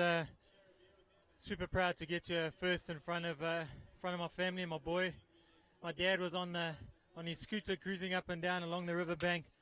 A special moment for me, and to pull it off with a great partner and a great friend, I'm over the moon. What's happened in the last 6 months since you and Andy committed to doing this race together, I think has been really special, apart from the fact that you've got some fantastic athletic results, but you've really hit it off. Yeah, for sure. I mean, we never really got to know each other in the last couple of years. We've always been racing against each other, and it was cool. We had like a bit of a comical moment this morning when we were warming up, and he said, all I can say is thank goodness I'm not racing you on this river today. He says, I'd be really crapping myself. So he says, I know you're going to put it all on the line. So I said, well, I'm going to be 1 meter behind you the whole way to the finish. So, yeah, you know, we pushed each other. We paced it. We took the cautious lines. You know, it cost us time, but at the end of the day, you know, I think we pulled it off, and that's what counted. Yeah? Well, we're watching pictures of Jordan and Kana Peak. I've got to ask you, Hank, the logic behind the portage at Pump House and the Rapid. Yeah, we made a decision this morning. Andy spoke to his brother Chris, and he had already paddled. He was in B batch, and we asked him, should we shoot Pump House? And he says, don't even think about it. And when we caught up to Spanola and Siseko, and I could see they were going to go for it, Andy made a decision to suddenly start going for it. And I was like, hey, whoa. Hey, where are we going? Where are we going? He was like, are we going to shoot? So I was like, no, stick to the plan. And he's like, okay, cool. We're on a portage. I said, let's portage. And we did a right-hand turn. Obviously, it's fired them up. And I'll say that was probably the longest portage of the whole Dusi. You know, it's because we didn't know if it was going to cost us or we were going to come out on top. But I guess we lost a couple of seconds, but it paid off in the end. The tipping point came at Mango as well, where for some reason that I don't think they understand, they took splash covers off, and you guys went on the inside, and I think you sensed a gap and took it. Yeah, we actually, Andy popped the splashies, and I said to him, I don't think this is the portage. And he was like, no, this is the portage. And I was like, no. And then he suddenly realized that it wasn't, and at the last minute he shouted, splashies. So, I mean, like, put me under pressure to put a splash cover on in 3 seconds, but I think Spinella and them didn't get on as quick as us and filled up with water, and that was basically game over. Hank, just your thoughts on the Peak girls coming home to take the ladies' title as they come under the bridge? What a moment, you know, to win your first Dusi, it's something special, and I remember doing it here, and it's something that you'll remember for the rest of your life, and they, you know, just embrace it and suck it all in with the crowd. You get goosebumps the whole way from Kingfisher to the finish. Was there a moment for you and Andy just to say, oh, thanks, bud, before the madness started? Oh, definitely. We got really excited, and then we saw 3 boats behind us, and I said, it's not over until it's over. And, yeah, just I think with the adrenaline wore off with about 2 Ks to go, and everything fell through the boat. But we embraced it, and it was something special, you know, to pull it off after 3 days. It all worked out. Oh, we'll chat to Hank a little bit more about the race, but down to the finish come the Peak sisters from Pietermaritzburg. They're going to be the under-23 champions as well. There was such a diversity of talent, so many strengths and weaknesses amongst the various boats that were contesting the women's title. These were the girls that were going to do it by running unbelievably and just being consistent through the rest of the race. And that's exactly what they've done. It's going to be a very, very special moment for the 2 sisters. Fantastic bond between these 2 girls, and as they come down to the finish, the crowd is packed down onto the banks to come and recognize the efforts. New names on the women's K2 trophy. I venture to suggest it's not the last time that you're going to see either of these girls' names on either a K1 or a K2 trophy, because they have definitely represented for Epworth, which is where they come from, where their mom is still working, and representing for a culture of the Dusi that they've grown up with. Down to the finish they come. They're going to be the champions for 2018. They were terrified that they weren't strong enough on the water. They knew they had to counter that by just giving an extra 50% when it came to the flat water racing. And that's exactly what they did. They didn't concede an inch when they got put under pressure on Ananda Dam. And they are the women's K2 champions of the FNB Dusi 2018. And you can see it means the world to them. In they go. And all the pressure and tension between these 2 sisters. Kana hero worships Geordie, her older sister. And that's a moment that both of them are going to carry with them for the rest of their lives. Got to ask Hank McGregor, I mean, this is number 4 for you, Hank. Does it still feel, everyone has been so different anyhow, but I mean, does it still feel that raw and exciting? Yeah, it's number 3. But I'll claim 4 if you can give it to me. But yeah, look, it was a mixed emotions 3 days. You know, running over Burma, it was like we ran up behind Ant and them. And I mean, it's, you know, every step you're walking, Sponello and them were running. And it's that hill just doesn't get any shorter. It doesn't matter how many times you do it, you know. And I was looking at my GPS and I was like, oh, come on, has it gone on pause or something, you know? And yeah, but it's something fantastic. And yeah, to win it, I'm 40 years old. I think one of the oldest guys to ever win it. I'm older than Martin when he won it, so that's something that he can't say. So yeah, it's something special, and I'll never forget it. And I really appreciate everything, all the hard work, and it all paid off. Defining point on your race is when you stopped above Marianne Foley to get that rudder blade replaced, and you could only sit and watch while your seconds were neck up into the water to put in your rudder on. You saw yourself go from first to fourth, because it was going to be an attitude that turned it around more than anything else. Yeah, for sure. I mean, we bent the rudder quite early, and then we bent it just after second saddles. I think it had got a kink in it, just from, you know, like obviously early morning, trying a little bit hard. And then we tried to like persevere with the handbrake on, and I think we're actually just leaking so much time. Yeah, and I mean, I was steering more than Andy was from the back. And eventually I said to him, look, we've got to change this. I've got to get out and straighten. He's like, no, we'll change it at the top of Ingamenes. I said, we're not going to make it. I think we're going to wrap before we get there. So we took that decision, and to do that in the middle of a race and actually stop. Everything feels like it's like on pause, and the rest of the world is just spinning like 100 miles an hour. And I mean, to try and straighten a 3-mil rudder, I tried my best. It kinked again by the time we got to Arbor's Point. I straightened again, and Sponello and Siseko went past. Such a pump. I know what it feels like to go past the leaders, and you just give them such a pump, and adrenaline rush, and everyone was like they were back in the race. And I still said to Andy, like, oh well, race on, now we're really racing, you know.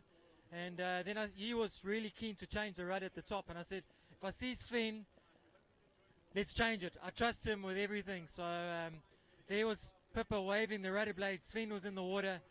Ken Holden was on the side. I said I couldn't ask for 3 more committed people. Pippa had her hands underneath we were in the boat, underneath the boat. She was holding in case the little washer dropped out, and the pins. And Sven was talking me through the whole way, you know, like a proper doctor. Okay, I'm taking it out now, you know. And I was just watching the time, and everybody went past one by one, and they all saw us, and you know, they just get such a pump. And we got a time check 2:35 from Andy's dad. You know, family doesn't lie, and at the bottom of Ingamenes. And I was like, okay, we've gone from like 2 minutes ahead to 2 minutes 35 behind. So we've lost 4:35 in an hour and 10 minutes. You know, we've got to make it up. And Andy just, you know, committed. We caught up time on the run, and we should just persevere. And I said, about 5 k's from the head of the dam, he says, we're going to catch him. So I said, Andy, we're not number 1 and 2 in the world in marathon racing for nothing. We'll catch him. It's just a matter of time, bro. So I said, let's just get to the water, and we'll see what happens. And that's what we did. What's the vibe like in the boat between you? I mean, you got put under serious pressure at times like that. Was it chilled? Was it very measured? Do you find yourself having to sort of rein yourself in and just say, relax? Yeah, right from the word go today, I was just saying to him, just relax. Through the rapids, he said, should we overtake? I said, just relax. I said, just stay where you are, follow Ant. He knows where he's going. I've raced him enough times. He's a master in that rapids. He knows it better than anyone else, I reckon. And yeah, we just, you know, kept our heart rate down, made sure we got out at Burma with everything intact, and then went for it, you know. So as we look at some visuals of the city of Durban, that's the arch at... So let's go back to going on in camera. Sorry guys, this is going live to the world, so you better look your best. I hope your biceps can hold out there. This is quite nice. Yeah, if this could have happened up Burma, it would have been fantastic. I mean, it's only now, it's the end of the race. They should have been doing this earlier. Okay, to talk us through your final stage. You did feel a bit of pressure yesterday from a charging Christy and Bridget, but you girls have managed to hold to your guns, and you've come across for the win. You've got to be thrilled. I'm just so surprised. I'm euphoric. I can't even explain how proud I am of my sister, and what all the hard work that we've done has paid off. Now we also saw a bit of a sneaky tactic there on. No, they must carry on battling. You got to finish what you start here. So basically, portage around Pump House. Was that the strategy, or did your seconds give you the word from the bank? I think that was the strategy. I've never shot pump house before, so I'm not sure. And George, tell us a little bit about this. Paddling with your sister, gold medal, that's remarkable.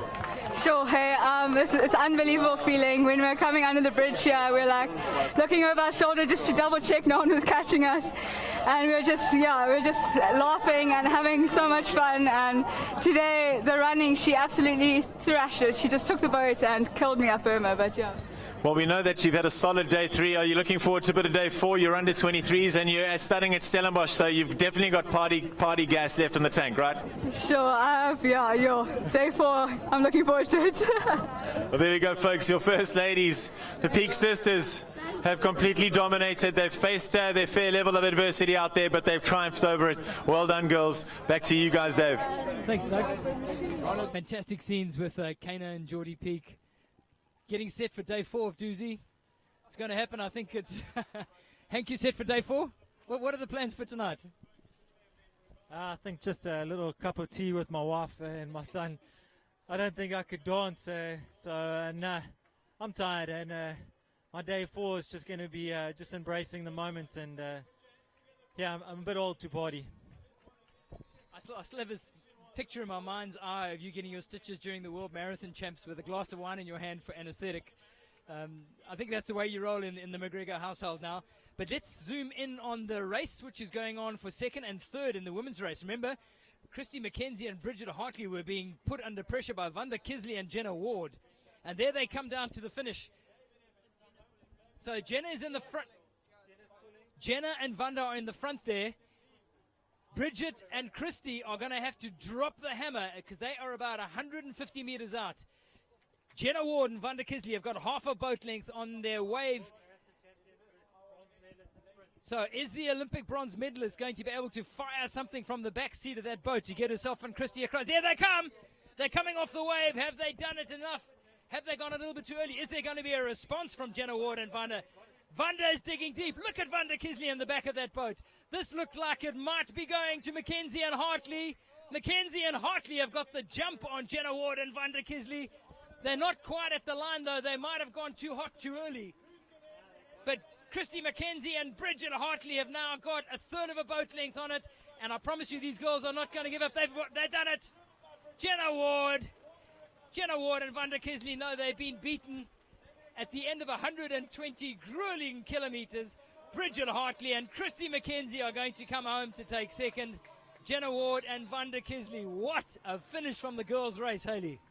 No, that was unbelievable to see, and you just got to hand it to Christy and Bridget again. I mean, I think they've had, you talk about a consistent race, they have not been consistent. They've been up and down, they've had huge lows, huge highs, but miraculously enough, they've always just come back when it counted. We saw it with Christy and Bridget on the dam yesterday, and we've just seen it here this morning. I mean, Jenna and Vanda were going hell for leather, and Christy and Bridget were able to come over that wave, take the lead, and hold it off coming into the last few meters of that finish line. So just an amazing effort from both of them. And also, once again, back to Jenna and Vanda, they really came from quite far behind to finish in a sprint finish like this. It's unbelievable. So hats off to both those crews. Today, it was a big day for Bridget and Christy. Well, At some point we were getting images this is a weird little thing to take away memories that people don't expect. Thinking of people like Adrian and Vanda who are going to be heading back to Hungary, which is also a canoeing-obsessed country. And they've both actually played out of their boots. They both raced onto the podium here. And they've really claimed starting silver. more of a concerted, particularly in the K2 years. What a result. Oh, for sure. You're talking about world-class athletes. Vanda's current world marathon champion, and Adrian Boris. He's won a world title before in K2s. He's current silver medalist in K2 world marathon champs. You know, they're top-class athletes, and if they put their minds to anything, I'm sure they're going to be a threat, no matter in which country they go to. So I'm sure they're going to encourage a lot more internationals to come out, and if it's just showing you they can do it, I'm sure more people can do it. Special moments in the water here. Sworn adversaries on the water, but when it gets to the finish, Christy McKenzie can I don't know whether you can avoid this. just happened. That's it, Dan. Big hug. Bridge Hartley, we worked very, very hard indeed. what a special moment. Guys, I want to go live here with Wanda and Jenna. So, Jenna Ward and Wanda Kisley down at the water with Doug Bird.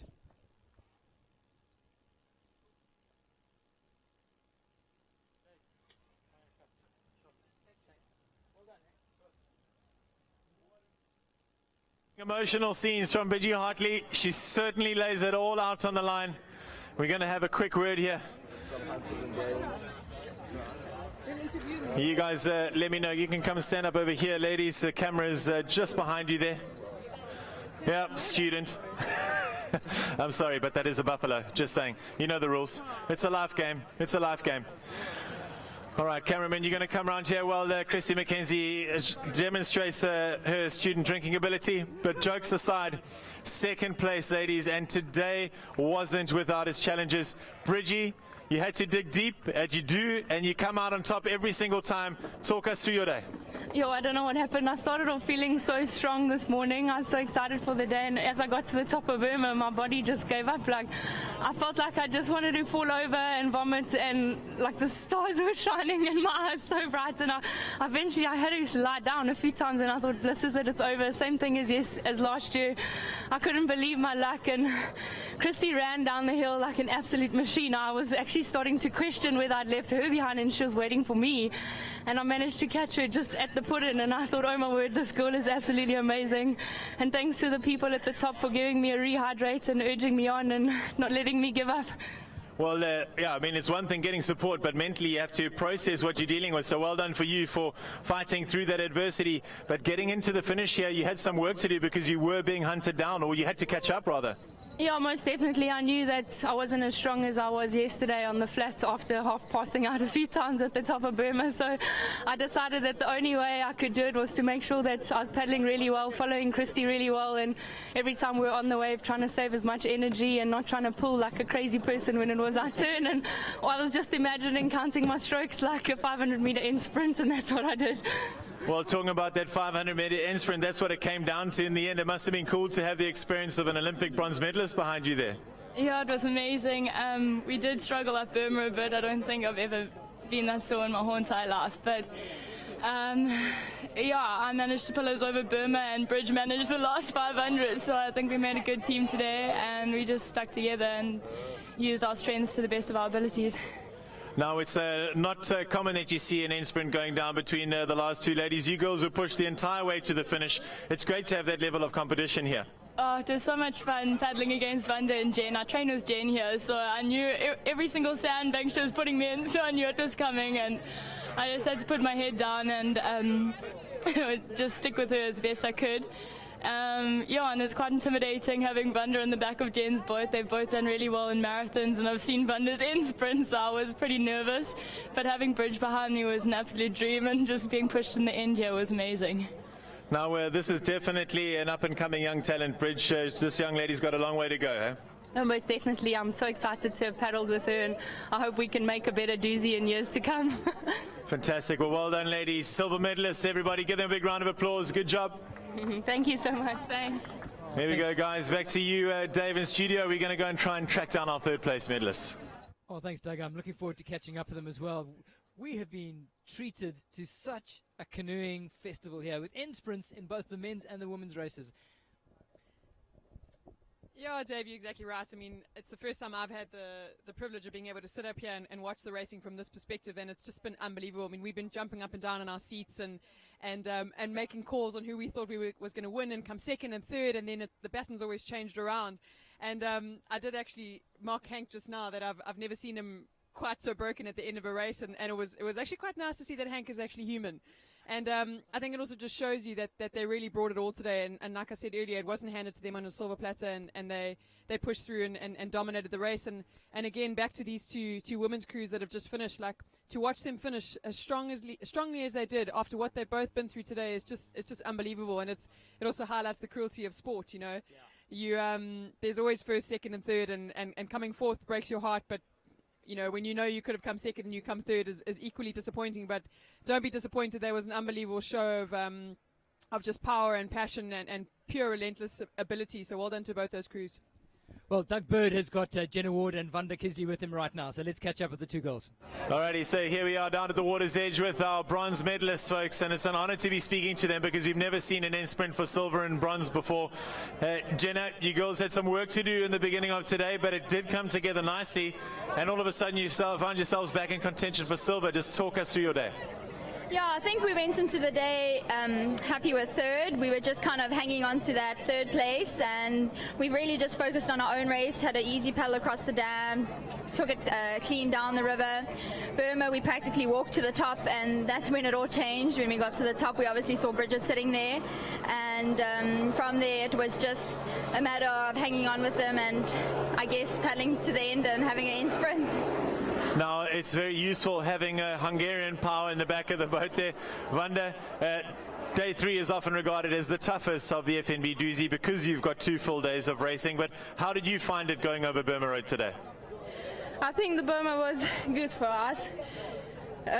2 years ago, we paddled around the Burma, but today we knew that we have to do Burma, and I think we managed it, and it was good for us, yeah. And after the portage, was there good feeling in the boat? Did the boat move through the water nicely, or did you take a bit of time to transition? Yeah, it was very good feeling after the run, yeah. Fantastic. Well, Jenna, what's next up in store for this K2 combo? Yeah, I think we're both going to focus on marathons now, so it's nice that the Dusi's finally done and we can just start to focus on marathons, which is Vanda and ours main thing, I guess, in paddling. This is something extreme for the two of us, but yeah, we had lots of fun and it was awesome racing the other girls, and we're glad that it was such a close race and it was exciting for everybody else. Well, congratulations, you two. Well done. We hope to see you at the after party for some delicious answers. Yeah, Vanda's definitely going to take that one again. Also, well, there you go, folks. Your bronze medalists and the ladies. It's going to be good times this evening. Dave, hope you guys are going to join us at Hops a little bit later for a delicious answer or 5. Day 4, I think the media team has definitely earned their stripes. Thank you, Doug. Doug's been unbelievable. I must say, to the media team that's made it happen, not just today in terms of the live streaming with the whole Big Shop media team who've played out of their boots once again, but the team that's put it together over the 3 days, looking after all the social media. You played a massive part in that. Thank you. We really appreciate that. To Nick and to Anthony and everybody else who's contributed. It's meant an enormous amount. As we wind through the valley here, it's such an incredibly special journey that we all go through at this particular time of year. We reconnect with a bunch of people and communities and values that we actually only share our February with. One of the things that the FNB Dusi does, and it's very important to this race, is they connect on a community level from a charity point of view. Charity batch is one element of it. There are paddlers that bid for a place in the charity batch. It accumulates a pot of money, which goes to the Valley Chiefs Fund. Now, what's that all about? As we go through, the Dusi goes through the Valley of 1,000 Hills. You go through different tribal areas. Each one of them is headed up by an Nkosi. The Nkosi is the leader of that particular group and community and has a lot of sway and has a lot of authority. Now, there's a grouping of Nkosis who administer the Valley Chiefs Fund. Now, one of those Nkosis is Nkosi Mlaba. He's been very, very close to the race over the years. He's got the race interest very much at heart. And it's a great opportunity to connect with Nkosi Mlaba. And then I'll tell you a little bit more about how Johnson Workwear, who've been one of the partners of the event, have connected with Nkosi Mlaba and the charity aspect and the vibe of this race in a very special way. But Nkosi Mlaba has got roots that go deep into the FNB Dusi.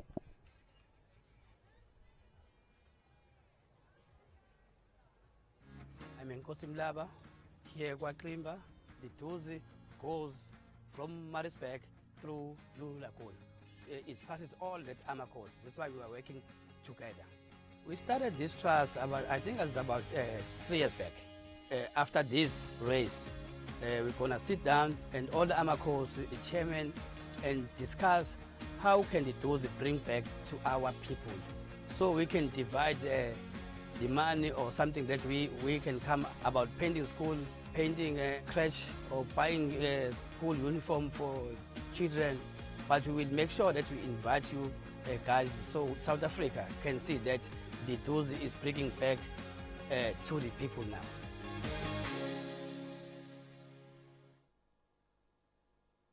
Now, one of the things that Johnson was doing, I don't know if you saw it, Hales, they've had 3 graffiti artists who've been working on a mural.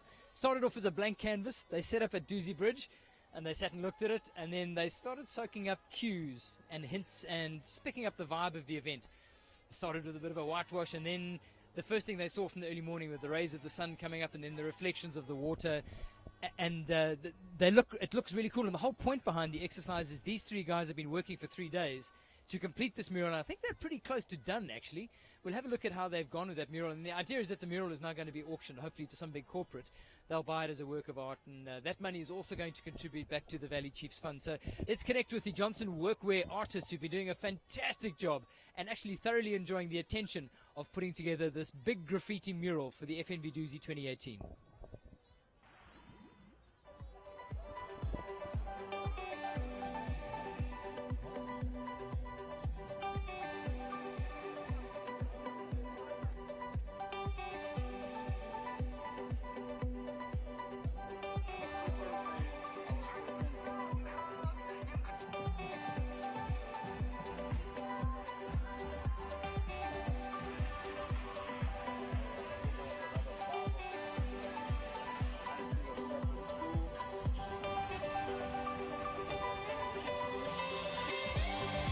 So when you see them coming from